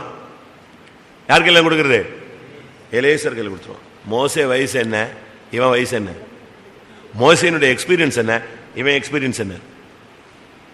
மோசேனுடைய அண்ணனுக்கு இவன் பையன், பையன்ல இவன் யாரு? 3வது பையன். ஆனா கர்த்தர் அவனை செலக்ட் பண்ணார். அதான் முக்கியம். அந்த கர்த்தர் செலக்ட் பண்ணாருங்கிறதுனால இவன் மோசையை பயங்கரமா மதிப்பான். மோசே இவன் சின்ன பையனா இருந்தாலும் ஆசாரியன்கிற அந்த மதிப்பை என்ன செய்வான் அவனுக்கு? அவன் சின்ன வயசு ஆசாரியன், ஊழியக்காரன். ஆனாலும் அந்த ஆசாரியன்கிற மதிப்பு யார் கையில தான் கொடுப்பான்? அவன் தான். அவன் கையில கொடுத்துரு. அந்த எலியாசர் என்ன செய்வான்? ஏறெடுத்தும் படைக்கிற ஆண்டவருக்காக செய்ய வேண்டியதை செஞ்சுக்கிட்டே இருக்கணும். சாகிற வரைக்கும் செய்யணும். கர்த்தருக்காக ஏறெடுத்தும் படைக்கிற படைப்பை விட்டுறக்கூடாது. என்ன வந்தாலும் நீ கர்த்தருக்குன்னு செய்ய வேண்டியதை என்ன செஞ்சுக்கிட்டு இருக்கணும்? செஞ்சுக்கிட்டே இருக்கணும். யோசுவாவோடு சேர்ந்து அடுத்த நடத்திப்பு மாறிடுச்சு. யார் போயிட்டா? யோசுவா போயாச்சு. சாரி, மோசே போயிட்டான். இப்ப யார் வரா? யோசுவா. யோசுவாவோடு இவன் என்ன செய்யறான்? எங்க பெரியப்பா போயிட்டாரு, இவன் புதுசா வந்திருக்கான், எங்க சித்தப்பா போயிட்டாரு, இவன் புதுசா வந்திருக்கான், இவன் என்ன ஆளு, அப்படிலாம் கிடையாது. யோசுவா என்ன சொல்றானோ அதை அப்படியே என்ன செய்வான். தேசத்தை பங்கிடுகிற ஊழியத்தில் யோசுவாவுக்கு ரைட் ஹேண்டே எலியாசர் தான். என்னாகமம் 34:17. உங்களுக்கு தேசத்தை பங்கிட்டு கொடுக்கும் மனிதரின் நாமங்களாவன ஆசாரியனாகிய எலியாசாரும் நூனின் குமாரனாகிய யோசுவாவுமே. எப்படி 2 பேரு முழு இஸ்ரேல் தேசத்தையும் 9.5 கோத்திரத்துக்கு நெஞ்சாங்க ஷேர் பண்ணி நூல் போட்டு கொடுத்தான். நமக்கு 2 சென்ட் இருந்தாலே அதை அளக்கிறதுக்கே நம்ம 3 நாள் இப்படி அளப்போம் அப்படி அளப்போம். அவன் அளந்தான் பாருங்க தேசத்தை. அது ஆண்டவர் சொல்றார், அவர்களுடைய நாமங்கள் யாவன அப்படின்னு சொல்லிட்டு ஒரு 15 பேர் கிடையாது. யார் தான் ஃபர்ஸ்ட் ஆள்? யாரு? எலியாசார். தேசத்தை பங்கிடுகிறது. நாம போய் பரலோக ராஜ்யத்தை பங்கிட போறோம். அங்க மேன்மையான இடம் நமக்கு கிடைக்கணும். உனக்கு அங்க பங்கு இருக்கா? தாவீது சொல்றான், நேர்த்தியான இடத்தில் எனக்கு பங்கு கிடைத்தது, நிலையான சுதந்திரம் எனக்கு கிடைத்ததுன்னு சொல்றான். நமக்கு கிடைக்குமா? எலியாசர் அருமையா பங்கிடுவான். ஒவ்வொரு கோத்திரத்துக்கும் அழகா சீட்டு போட்டு அழகா செஞ்சுட்டான். இது எதை காண்பிக்கிறது?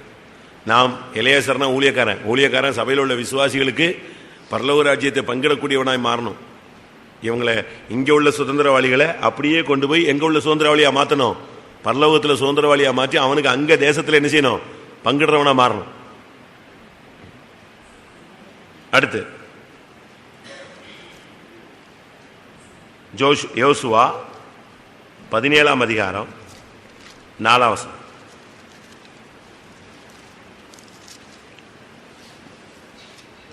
அவர்கள் ஆசாரியனாகிய எலியாசாருக்கும் நூனின் குமாரனாகிய யோசுவாவுக்கும் பிரபுக்களுக்கு முன்பாக சேர்ந்து வந்து, எங்கள் சகோதரர் நடுவே எங்களுக்கு சுதந்திரம் கொடுக்கும்படி கர்த்தர் மோசேக்கு கட்டளையிட்டார் என்றார்கள். ஆகையால் அவர்கள் தகப்பனுடைய சகோதரரின் நடுவே கர்த்தருடைய வாக்கின்படி அவர்களுக்கு சுதந்திரம் கொடுத்தான். பிரச்சனைகள் வரும். எலியாசர்ட்ட வந்துச்சு இந்த பிரச்சனை. ஒரு பிரச்சனை வந்துச்சு. மனாசேயின் குமாரனாகிய மாகீர் அந்த குரூப் குமாரத்திகள் தவிர அவங்களுக்கு என்ன கிடையாது? பையங்களுக்கு தானே சொத்து கொடுக்கணும்னு இருந்துச்சு. இப்ப அந்த அங்க யாரு கிடையாது? அந்த குடும்பத்தில் அந்த சந்ததியில பொண்ணுங்களா பிறந்துருச்சு. இப்ப அவங்க அவ்வளவு வந்தாங்க. அவங்க நேரம் யார்கிட்ட தான் வந்தாங்க? இவன்ட்ட வந்தாங்க. இவன்ட்ட இப்படி எனக்கு பிரச்சனை, எங்களுக்கு இப்படி. உடனே அவன் ரைட், நான் உங்களுக்கு கொடுத்துட்றேன், உங்களுக்கு கிளியர் பண்ணி தரேன். பிரச்சனை வரும், அதை என்ன செய்யணும்? நம்ம சால்வ் பண்ணணும். வீட்டுக்குள்ள பிரச்சனை வரும், புருஷனுக்கு பிரச்சனை வரும், மனைவிக்கு பிரச்சனை வரும், பிள்ளைகளால பிரச்சனை வரும். நீயே வீட்டுக்குள்ளேயே அமைக்கப்பெல்லாம் முடிச்சிடணும். அதை நீயே கத்தி கூச்சல் போட்டு ரோட்டுக்கு ஓடி 4 பேருக்கு தெரிஞ்சாதான் உன் மானம் கப்பல் ஏறணும்னு சொல்லி நீயே இந்த படுத்துக்கிட்டு துப்புனா யார் மேல விழும்? யார் மேல விழும்? உன் மேலதான் அழகா மூஞ்சில விழும். அப்படி செய்யக்கூடாது. இந்த யானைக்கு குஷி வந்துருச்சுன்னா என்ன செய்யும்? மண்ணள்ளி தலையில போட்டுக்கும், தான் தலையில. அதே மாதிரி ஒரு இடத்துல ஒரு சபையில் ஒரு பிரச்சனையாச்சு. ஒரு சகோதரன் பக்கத்து வீட்டில் ஏதோ ஒரு பொண்ணோட பேசி பிரச்சனையாகி ஒரு குழப்பம் உண்டாகிட்டான். அது ஒரு சின்ன பிரச்சனை, சால்வ் ஆகிற ஒரு கண்டிஷன். அந்த சால்வ் ஆகிற கண்டிஷன்ல இந்த மனைவிக்கு விஷயம் தெரிஞ்சிருச்சு. தெரிஞ்சு என்ன பண்ணிட்டா? போட்டு குழப்பிட்டா. அந்த குடும்பத்தில் போய் சண்டையை போட்டு, இங்கே சண்டையை போட்டு, ரோட்டில் நின்று சண்டையை போட்டு, உடனே போய் பஞ்சாயத்தில் சொல்லி, அது ஒரு கிராமம், போய் பேரு கீரெல்லாம் கெட்டு அந்த சபையினுடைய பேரே ஒண்ணுமில்லாம அந்த இடத்துல இவங்க பைபிள் தூக்கிட்டு வர்றதுல என்ன இல்லாம போயிடுச்சு? அர்த்தமே இல்லாம போயிடுச்சு, அசிங்கமா போயிடுச்சு. நான் சொன்னேன், உங்களுக்கு ஒருத்தருக்கு என்ன கிடையாது? ராபோஜனம் கிடையாது. அப்ப அவ சொன்னா, என் புருஷன் தானே தப்பு பண்ணாரு, அவருக்கு வேணா ராபோஜனம் பாட்டுங்க, எனக்கு என்ன வேணும்? ராபோஜனம். அப்ப பெரிய பாஸ்டர் வந்திருந்தாங்க. நான் போய் சொன்னேன், இப்படி ஒரு சின்ன பிரச்சனை புருஷன் ஒருத்தன் பண்ணிட்டான் அப்படின்னு. அப்ப பாஸ்டர் விசாரிச்சு சொன்னாரு, அவன் செஞ்சது தப்பு, அவனுக்கு ராபோஜனம் வேண்டாம், அவன் பேரை நெஞ்சிட்டான், கெடுத்துட்டான், தேவனுடைய நாமம் தூசிச்சு. இன்னும் வெளியே போய் சொன்னா பாரு, யாரு? இந்த மனைவி, அவளுக்கு ராபோஜனம் நினைச்ச கூடாது, தேவனுடைய நாமம் தூசிக்கப்படுறதுக்கு ஏற்ற மாதிரி நடந்துட்டா, அதனால இவளுக்கும் கூடாது, 2 பேரும் தூக்கி தள்ளிட்டார். எதுக்கு இதை சொல்றேன்னா, பிரச்சனைகள் வரும். எந்த வீட்டில் பிரச்சனை இல்லை? வீட்டுக்கு வீடு என்ன உண்டு சொல்லுங்க? வீட்டுக்கு வீடு வாசல் படி, வீட்டுக்கு வீடு சாக்கடை, வீட்டுக்கு வீடு செப்டி டேங்க், எல்லாமே உண்டு. எல்லாம் உண்டு இல்ல? எல்லா வீட்லயும் பிரச்சனை இருக்கு. பணக்கார வீட்டுக்கு போனீங்கன்னா அவங்க முடியை பிச்சுக்கு நிற்பான், ஆனா கார்ல சர்றன்னு வந்து இறங்குவான். நமக்கு கண்ணாடி போட்டு அவன் உள்ள உட்காந்துருக்கனால முடிய பிக்கிறது தெரியாது, அவ்வளவுதான். உள்ள போனே தெரியும் பாதி முடி இருக்காது. அவன் பைத்தியம் பிடிச்ச மாதிரி பண பிரச்சனை, வீட்டு பிரச்சனை, அந்த பிரச்சனை சுத்திட்டே இருப்பான். நம்ம என்ன செய்யறோம், ஏழைகள் வெளியே வீட்டுக்குள்ள சண்டை போட முடியாம, வீடு ஒரு ரூம் இருக்கு இல்லையா, அதனால ஒரு ரூமுக்குள்ள சண்டை போட முடியாம ரோட்ல வந்து கத்தி கேவலப்படுத்திக்கிறோம். அதான் பிரச்சனை. கவனமா இருக்கணும். அந்த பாருங்க, ஒரு பெரிய பங்கிட்டு தேசத்தையே பங்கிட்டு கொடுக்கிற இதுல எல்லாருக்கும் பங்கிட்டு கொடுத்துக்கிட்டு இருக்கும்போது திடீர்னு அந்த பிள்ளைங்க வந்து சொல்றாங்க, எங்களுக்கு வந்து எங்க அப்பா இப்படி சொன்னாரு, மோசே இப்படி சொன்னாரு, இப்ப யோசுவாவின் காலமாயிருச்சு, உங்க காலமாயிருச்சு, எங்களுக்கு எப்படி சுதந்திரம் இல்லாம போயிடுச்சேன்னு. அதெல்லாம் கிடையாது, போப்போ அப்படின்னு சொன்னா அதுங்க எங்க போகும்? அந்நியன்ட்ட போக முடியுமா?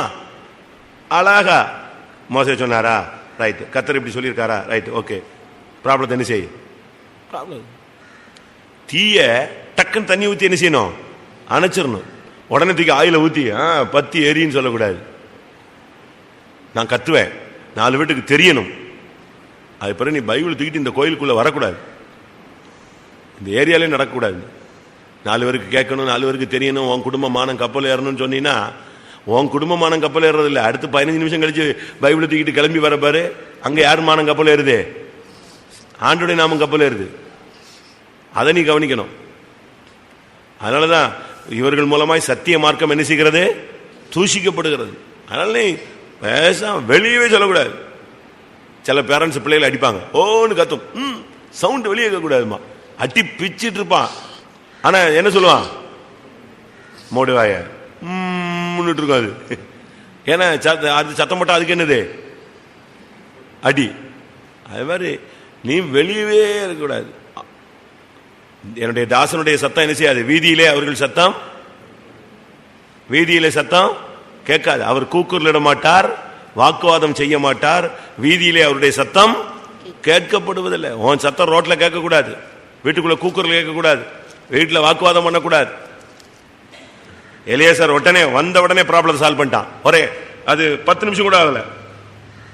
கர்த்தர் மோசேக்கு கட்டளையிட்டார் என்றார்கள், எங்கள் சகோதரர் நடுவே எங்களுக்கு சுதந்திரம் கொடுக்கும்படி கர்த்தர் மோசேக்கு கட்டளையிட்டார் என்றார்கள். மோசேலாம் ஜெயிப்பிட்டார், வேலையை பார்த்து போ அப்படி சொல்லலாம்ல. ஏன்னா இப்ப ஃபுல் பவர் இவன்டா இருக்கு. ஆனா அவன் அப்படி சொல்லல. கர்த்தர் சொன்னாரு, மோசேக்கு கட்டளையிட்டார் என்றார்கள். ஆகையால் தங்கள் சகோதரர் நடுவே கர்த்தருடைய வாக்கின்படி அவர்களுக்கு அவன் என்ன செய்தான்? உடனே சுதந்திரத்தை கொடுத்தான். ஏங்க 10 ரூபாங்க, டக்குன்னு ஒரு 10 ரூபாயை கையில கொடுத்துட்டா அன்னைக்கு சண்டையே ஆஃப். 10 ரூபாயா? நேத்து கொடுத்த 10 ரூபாய் என்ன ஆயிடுது? அப்ப நேத்து நீ 3 நேரம் சாப்பிட்டையா, அது என்ன ஆகுறது? அப்படித்தானே? அப்படித்தானே வரும். கரெக்ட் தானே? உடனே முந்தானத்து நான் உன்ட்ட ஒரு 20 ரூபா கொடுத்தனே, அது என்ன ஆகுறது? அப்படிலாம் கேட்கக்கூடாது. 10 ரூபா கேட்டா நீ 12 ரூபா கொடுத்துட்டு போயிரு. என்னது? பிசாசு வாயில துணியை வச்சு அடைச்ச மாதிரி கப்புன்னு ஆஃப் ஆயிடுவான். அதுக்கப்புறம் பேசவே பேசாது. அப்படி செய்யணும். நமக்கு அந்த பிராக்டிஸ் இல்லை. நம்ம ரோட்ல நின்று கத்துவோம், உடனே அந்த 10 ரூபா கொடுக்கலன்னு அங்கு அது நீ கிளம்பும் போது கச்ச கச்ச கச்ச கச்ச கச்ச கச்சன்னு அடுத்த மிஷின் ஸ்டார்ட் ஆகும். எல்லாம் பொம்மை தானே, கத்தும். அப்படி இருக்கக்கூடாது. ப்ராப்ளத்தை எவ்வளவு சீக்கிரம் சால்வ் பண்ண முடியுமோ அவ்வளவு சீக்கிரம் சால்வ் பண்ணும். கடைசியாக அவனுடைய முடிவு. யோசுவா 24ஆம் அதிகாரம் 33ஆம் வசனம். ஆரோனின் குமாரனாகிய எலியாசாரும் மரணமடைந்தான். அவன் குமாரனாகிய பினகாசுக்கு எப்ராஹீமின் மலை தேசத்திலே கொடுக்கப்பட்ட மேட்டிலே அவனை அடக்கம் பண்ணினார்கள். பாத்தீங்களா? ஆரோனின் குமாரனாகிய எலியாசார் மரணம் அடைந்தான். அவனுடைய ஓட்டம் முடிஞ்சது. அவனை எங்க வச்சாங்க? எப்ராஹிம் மலை தேசத்தில் கொண்டு போய் அவனை அடக்கம் பண்ணான். அந்த மேட்டில், எப்ராஹிமின் மலை, அதுல உள்ள ஒரு மேட்டில், அதாவது ஒரு சிகரத்தில் போய் தான் அவனை அடக்கம் பண்ணாங்க. அவனுடைய முடிவு எப்ராஹிம்னா ரெட்டிப்பான கனின்னு நேற்று நைட்டு சொன்னேன். பழுகி பெருகுதல்னு ஒரு அர்த்தம், ரெட்டிப்பான கனின்னு ஒரு அர்த்தம். இந்த எப்ராஹிம்ல அந்த மலையில, அடுத்து எப்ராஹிம் மலை தேசம், அந்த மலையில அடுத்து அதுல என்னது? ஒரு மேட்டில். எப்படி முடிவு பாத்தீங்களா? அவனுடைய அடக்கம் எங்க போய் நிக்குது பாத்தீங்களா? ரெட்டிப்பான கனி, அதுல ஒரு உன்னதமான, அதுல ஒரு உச்சிதமான இடத்துல போய் அவனை அடக்கம் பண்ணார். சபையில நீ இருந்தாலும் சபையிலையும் நீ நித்தியத்தில் பிரதிபலனை பெறக்கூடிய அனுபவத்தை உன்னுடைய ஓட்ட என்ன செய்யணும், முடிய வேண்டும். ரைட், எல்லாரும் கண்களை மூடலாமா? கொஞ்ச நேரம் கர்த்தருடைய சமூகத்தில் நம்மை தாழ்த்துவோம்.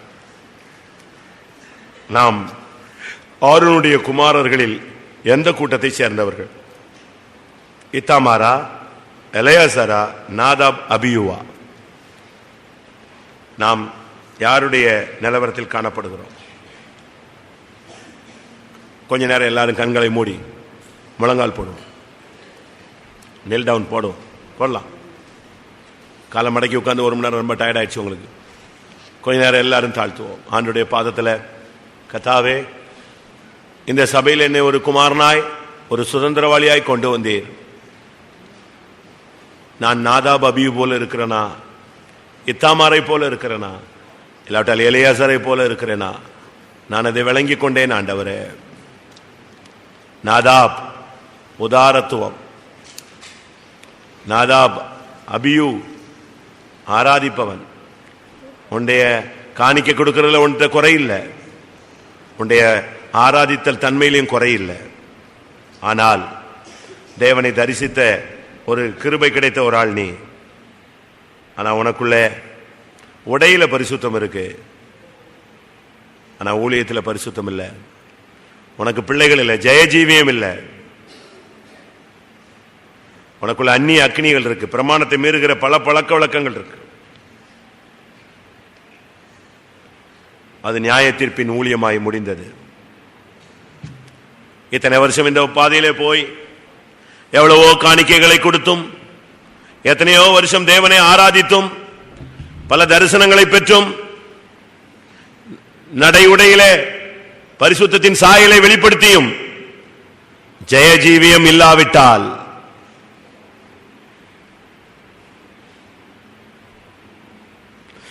பிரமாணத்தை நீ மீறினால் முடிவு நியாய தீர்ப்பாயிருக்கும். நம்மை நிதானித்து அறிந்தால் நாம் நியாயம் தீர்க்கப்படும்.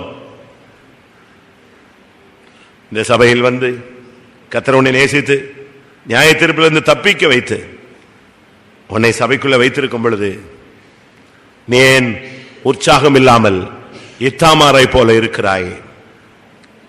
இந்த ஊழியம் உனக்கு வெறுப்பா? இந்த மார்க்கம் உனக்கு வெறுப்பா? இந்த பரிசுத்த ஜீவியம் உனக்கு வெறுப்பா இருக்கிறதா? ஏன் உனக்கு உற்சாகம் இல்லை?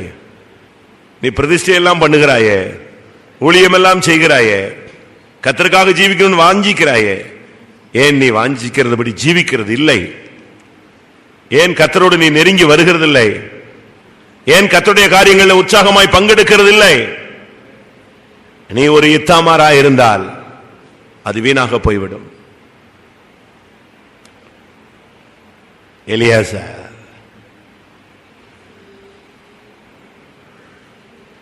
தேவன் உனக்கு எவ்வளவு உதவி செய்கிறார். உன் கையில் ஒரு ஆசாரிய ஊழியத்தை கொடுத்திருக்கிறார். உனக்கு ஒரு அபிஷேக தைலம் இருக்கிறது, உனக்கு ஒரு தூப வர்க்கம் இருக்கிறது, ஒரு ஜப ஜீவியம் உண்டு, ஒரு விசுவாச ஜீவியம் உண்டு, ஒரு பரிசுத்த ஜீவியம் உண்டு, ஒரு பிரதிஷ்டையின் ஜீவியம் உண்டு. அதை விசாரித்து பார், எப்படி இருக்கிறது என்று உன்னை நீ ஆராய்ந்து பார். கர்த்தர் உன்னை நம்பி எதிர்பார்த்து பல காரியங்களை உன் கையில் கொடுத்திருக்கிறார். அப்படி கொடுத்த எலியாசார் உண்மையாய் உத்தமமாய் ஜனங்களுக்காய் கர்த்தருக்காய் அந்த சேவையை செய்தான். அவனுடைய ஓட்டம் ஜெயமாய் முடிந்தது. பிரச்சனைகளை சால்வ் பண்ணினான். அவனுடைய ஓட்டம் எப்ராயிமின் மலை தேசத்திலே ஒரு மேட்டிலே அவனுடைய ஓட்டம் முடிந்து அடக்கம் பண்ணப்பட்டான். உன்னுடைய ஓட்டம் உன்னதத்திலும் ஒரு உன்னதமான ஒரு இடத்தை பெற்றுக் கொள்ளும்படியாக, பரலோகத்திலும் ஒரு மகிமையான இடத்தை பெற்றுக் கொள்ளும்படியாக, ஆண்டவரே, இத்தாமாருடைய ஜீவியம் எனக்குள் இருக்கிறதே, நான் ஒரு மிதவாதியை போல ஒரு சாதாரண ஒரு வெல்விஷராக இந்த சபையில் இருக்கிறேனே சுவாமி, என்னை மன்னியும் என்று கேள். நாதாப் அபியூ போல பல கிருபைகள் பெற்றும் நான் பிரமாணத்தை மீறி ஜெயஜீவியம் இல்லாமல் போராடி கொண்டிருக்கிறேன் என்று கர்த்தருடைய சமூகத்தில் கேள். ஆண்டவரே, எலியாசரை போல என்ன வைத்திருக்கிறீர், இன்னும் நான் நீதி செய்கிறவன் நீதி செய்யணுமே, இன்னும் பரிசுத்தத்திலிருந்து நான் பரிசுத்தம் அடையணுமே, ஒவ்வொரு நாளும் என்னுடைய அபிஷேக ஜீவியத்தை நான் விசாரித்து பாதுகாத்து சரிப்படுத்திக் கொள்ள வேண்டுமே, எனக்கு கிருபை தாரும், என்னுடைய ஓட்டம் ஜெயமாய் முடிய வேண்டும், என்னை நம்பி ஒப்பு கொடுத்த காரியத்தை நான் காத்துக்கொண்டு உம்மிடத்தில் வந்து சேர வேண்டும். ஆயத்திறந்து எல்லாரும் கேளுங்க, ஜெபியுங்க, போராடுங்க, கர்த்தருடைய கிருபையை பெற்றுக் கொள்ளுங்கள். ஆமென். கொஞ்ச நேரம், ஒரு 5 நிமிடம் கர்த்தருடைய சமூகத்தில் முழங்கால் போட்டு, நாம் நாதாபா அபியூவா, இத்தாமாரா எலியாசரா, நாதாப் அபியூவா இருந்தால் கர்த்தாவே அந்த வாழ்க்கை எனக்கு வேண்டாம், நான் பிரமாணத்தை மீறினது தவறு, ஜெய ஜீவியம் இல்லாமல் இவ்வளவு நாள் போய் கொண்டிருப்பது தவறு, என்னை ஜெய ஜீவத்துக்குள்ள வழி நடத்தும், பிரமாணத்துக்குள்ள வழி நடத்தும் என்று கேளுங்கள். கர்த்தாவே, இத்தாமாரை போல ஏதோ பேருக்கு நான் ஊழியம் செய்து என்னுடைய ஓட்டத்தை முடிக்க விரும்பவில்லை, பேருக்கு ஒரு விசுவாசியா இருக்க விரும்பவில்லை, என்னுடைய விசுவாசத்தை காத்துக்கொண்டவனாக ஓட்டத்தை முடிக்க விரும்புகிறேன். கேளு. கர்த்தாவே, என்னை உம்முடைய குமாரனாய் நீர் விட்டு சென்ற இந்த விசுவாச வாழ்வை ஊழியத்தை செய்ய முடியாய் என்னை தெரிந்தெடுத்தீர். என்னுடைய வாழ்க்கையில நாதாப் அபியூனுடைய போராட்ட பகுதிகள் எனக்குள் உண்டு என்று நான் உணர்கிறேன் என்று சொல்லுகிறவர்கள், இத்தாமாரை போல பல தோல்விகள் எனக்கு ஒரு அசதியான ஒரு வாழ்க்கை உண்டு என்பதை ஒத்துக்கொள்ளுகிறவர்கள், எலியாசரை போன்ற ஒரு ஜெயம் ஒரு தெய்வீகம் எனக்குள் இல்லை என்று சொல்லுகிறவர்கள் எழும்பி அறிக்கையிடலாம். அறிக்கை தேவனை உங்கள் பக்கம் திருப்பும். அறிக்கை உங்கள் வாழ்க்கையில் இரக்கத்தை கொண்டு வரும். அறிக்கை தேவனை உங்கள் பட்சத்தில் இழுத்து கொண்டு வரும். உன் கண்ணீர் தேவனோடு நெருங்கி வரக்கூடிய ஒரு சக்தி. இருதயம் நொறுங்குண்டவர்களுக்கு தேவன் சமீபமாய் இருக்கிறார். ஓட்டம் ஓடி ஓடி ஓடி நியாய தீர்ப்புல முடிய வேண்டாம். ஓட்டம் ஓடி ஓடி ஓடி அசதியோடு முடிக்க வேண்டாம். கொஞ்ச நாள் கத்தர்காய் வாழ்ந்து முடிப்போம், ஜெயத்தோடு ஓடி முடிப்போம். இன்னைக்கு எலியாசரை நிரப்பின வல்லமை, நடத்தின வல்லமை, அவனை ஆளுகை செய்த சக்தி, அவனை முடிவாய் ஜெயமாய் மாற்றின அந்த வல்லமை கிருபை நமக்குள் வர வேண்டும். விடாதீங்க. ஒரு 5 நிமிஷம் அதை பெற்றுக்கொண்டு நீங்கள் திரும்பி செல்லுங்கள். குறைகளை உணர்வது ஒரு பகுதி, அறிக்கை செய்வது ஒரு பகுதி, வெற்றிடமாய் மாறுவது ஒரு பகுதி. அந்த வெற்றிடத்தை கிருபையினால் நிரப்புவது தான் முக்கியம். ரபானி அங்கர ஹஸ்த நபாலி அங்கர ஹதனா ரேகதனே ஹானி ஹானா மானியா ஷபா ததததததத தீராவா காராவா காத. யார் அசதியா உட்கார வேண்டாம். போராடி அந்த கிருபையை பெற்றுக் கொள்வோம். போராடுங்க, போராடுங்க, பெற்றுக்கொள்ளுங்க. உங்கள் பாத்திரம் நிரம்பட்டும், நிரம்பி வழியட்டும். ஹல்லேலூயா, ஹல்லேலூயா, ஹல்லேலூயா. உன் அறிக்கையை கர்த்தர் கேட்டிருக்கிறார். நாதாபின் ஊழியம் வேண்டாம், ஜீவியம் வேண்டாம். அபியனுடைய வாழ்க்கையும் ஊழியமும் எனக்கு வேண்டாம். இத்தாமாருடைய தன்மை எனக்கு வேண்டாம். கர்த்தாவே, எலியாசருடைய ஊழியம் ஜீவியம் எனக்கு வேணும். ஆமென். அவனை நிரப்பின வல்லமை என்ன நிரப்பட்டும், இரட்டிப்பா நிரப்பட்டும். கேளு, கேளு, போராடு. எலியா சொன்னான், நீ கேட்டது இரட்டிப்பான வல்லமை, கேட்டது ஒரு அரிதான காரியம். ஆனால் அது கிடைக்க வேண்டுமானால் நான் எடுத்துக்கொள்ளப்படும் பொழுது நீ என்னை பற்றி கொண்டு இருக்க வேண்டும் சொன்னான். கரெக்டா எடுக்கும்போது கூடயே இருந்தான், அவனை விடவே இல்லை, அப்படியே ஃபாலோ பண்ணி அதை பெற்றுக்கொண்டான். நீ விடாமல் கேளு, கர்த்தர் இன்னைக்கு நீ கேட்கிற அந்த இரட்டிப்பான வல்லமையை உனக்கு தருவார். உண்மையாகவே நாதாப் அபியூனுடைய வாழ்க்கையில எவ்வளவோ மேன்மை இருந்தாலும் தோல்விகள் அதை ஒன்றுமில்லாமல் ஆக்கிவிட்டது. அப்படி ஒரு வாழ்க்கை நமக்கு தேவையில்லை. தரிசனம் இருந்தது, வெளிப்பாடு இருந்தது, பரிசுத்த உடைகள் இருந்தது, ஆனால் ஜெயம் இல்லாமல் போய்விட்டது. அந்த அப்படி ஒரு வாழ்க்கை நமக்கு வேண்டாம். வெளியரங்கமாக ஒரு பரிசுத்தமும் உள்ளுக்குள்ள வெறுமையும் இருந்து என்ன பிரயோஜனம்? இல்லாவிட்டால் இத்தாமாரை போல ஏதோ பேருக்கு ஊழியம் செய்து ஒண்ணுமே இல்லாமல் கர்த்தர் கனம் பண்ணாத ஒரு ஊழியம் செய்து என்ன பயன்? தாழ்த்து. கர்த்தாவே, இனிமேலாவது நான் எலியாசரை போல ஒரு வாழ்க்கை வாழ வேண்டும், இனிமேலாவது எலியாசரை போல ஒரு ஊழியம் செய்ய வேண்டும். ஆமென். எத்தனை பேர் வாஞ்சிக்கிறீங்க? எனக்கு அதுக்குரிய அபிஷேகம் தாருங்கன்னு எத்தனை பேர் கேட்கிறீங்க? அவங்க மட்டும் கை வைத்துங்க. நல்லா புரிஞ்சுக்கணும், இது 6வது கூட்டம், இன்னும் 2 கூட்டம் தான். இன்னைக்கு அபிஷேகம் இல்லைன்னா திருப்பி என்னைக்கு அபிஷேகம் கிடையாது. இந்த வருஷத்தின் கடைசியில உன்னுடைய கணக்கை கிளியர் பண்ற டைம். உன்கிட்ட இல்லைன்னா கேளு, கர்த்தர் போட்டு உன் கணக்கை க்ளோஸ் பண்ணிட்டு கிளியர் பண்ணட்டும். ஆண்டவர் அதை மேனேஜ் பண்ணி டேலியாக்க வைக்கணும். ஆமென். தன்னுடைய கிருபை, தன்னுடைய நீதி, தன்னுடைய இரக்கம், தன்னுடைய அபிஷேகம், தன்னுடைய வல்லமையை கொடுத்து உன்னை கரெக்ட் பண்ணணும். 5 நிமிஷம் தான், 5 நிமிஷம் டைம் தருவேன். டைம் ஆயிடுச்சு. 5 நிமிஷம். கர்த்தாவே, எலியாசரை எப்படி அதே ஆரோனுடைய பிள்ளை தான் அவனும், ஆனா மத்த 3 பேரை காட்டிலே இவனை மேன்மையாய் செயல்படுத்தினீர். அந்த சக்தி எனக்குள்ள வரட்டும். கேள. ஆமென். முழங்கால போடு, விடாத. ஆண்டவர் அந்த வல்லமையை தருவரை விடாத. பெற்றுக்கொள்ளத்தக்கதாக ஓடுங்கள், பெற்றுக்கொள்ளத்தக்கதாக போராடுங்கள்.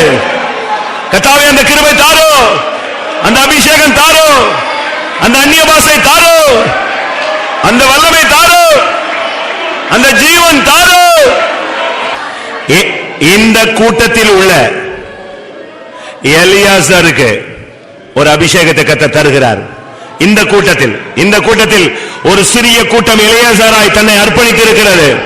அந்த வாழ்க்கையை வாஞ்சித்திருக்கிறீர்கள். அதற்காக நீங்கள் கதறிக் கொண்டிருக்கிறீர்கள். கர்த்தர் அவர்களை இப்பொழுது அபிஷேகிக்க போகிறார்.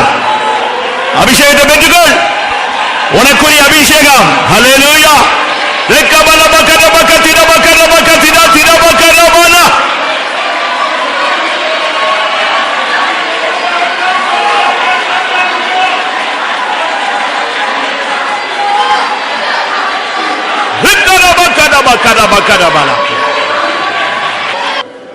கர்த்தருடைய சமூகத்துக்காய் ஸ்தோத்திரம் பண்ணுவோம். நம்முடைய ஜனம் எப்படி இருக்கிறார்கள், எப்படி இருக்க வேண்டும், எப்படி இருக்க கூடாது என்பதை குறித்து கர்த்தர் நம்மோடு இடைப்பட்டபடினாலே ஸ்தோத்திரம் பண்ணுவோம். Praise the Lord, praise the Lord, praise the Lord, praise the Lord, praise the Lord, praise the Lord, praise the Lord, praise the Lord, praise the Lord, praise the Lord, praise the Lord. Hallelujah, hallelujah, hallelujah, hallelujah, hallelujah, hallelujah, hallelujah, hallelujah. ஒரு விசை கர்த்தருடைய சமூகத்தில் நம்மை சீர்படுத்திக் கொள்ள கர்த்தர் உதவி செய்தபடினாலே ஸ்தோத்திரம் பண்ணுவோம். ஆரோனுடைய குமாரரில் ஏன் ஒரு சிலர் மேன்மை அடையவில்லை, ஏன் சிலர் நியாயத்திற்கப்பட்டார்கள், எப்படி ஒரு சிலர் நிலைநிறுத்தப்பட்டார்கள் என்பதை கர்த்தர் நமக்கு சொல்லிக் கொடுத்தபடினாலே ஸ்தோத்திரம் பண்ணுவோம். ஸ்தோத்திரம், ஸ்தோத்திரம், ஸ்தோத்திரம், ஸ்தோத்திரம், ஸ்தோத்திரம், ஸ்தோத்திரம், ஸ்தோத்திரம். கர்த்தருக்கு பிரியமில்லாதவர்களை வெறுத்து ஒதுக்கி கர்த்தரோடு நெருங்கி வந்து தெய்வீக வாழ்க்கை வாழ ஒவ்வொருவருக்கு அருள் செய்ய முடியாது. ஸ்தோத்திரம் பண்ணுவோம். இந்த கூட்டத்திலும் இறங்கி கர்த்தர் நம்மை சுத்திகரித்த தயவுக்காய் ஸ்தோத்திரம் பண்ணுவோம். என்ன மீதி உள்ள கூட்டங்களுக்கும் எல்லாரையும் கொண்டு வந்து சுத்திகரிக்க முடியாது. ஸ்தோத்திரம் பண்ணுவோம். வருஷ கடைசி கூட்டங்கள் எல்லாம் கர்த்தர் பொறுப்பெடுக்க முடியாது. ஸ்தோத்திரம் பண்ணுவோம். எல்லா ஊழியர்கள் விசுவாசிகளையும் கர்த்தர் சுகப்படுத்த முடியாது. ஸ்தோத்திரம் பண்ணுவோம். எல்லாவற்றையும் அனுகூலமாக்க முடியாது. ஸ்தோத்திரம் பண்ணுவோம். எல்லா மகிமையும் அவருக்கே செலுத்தி ஸ்தோத்திரம் பண்ணுவோம். ஜெபம்.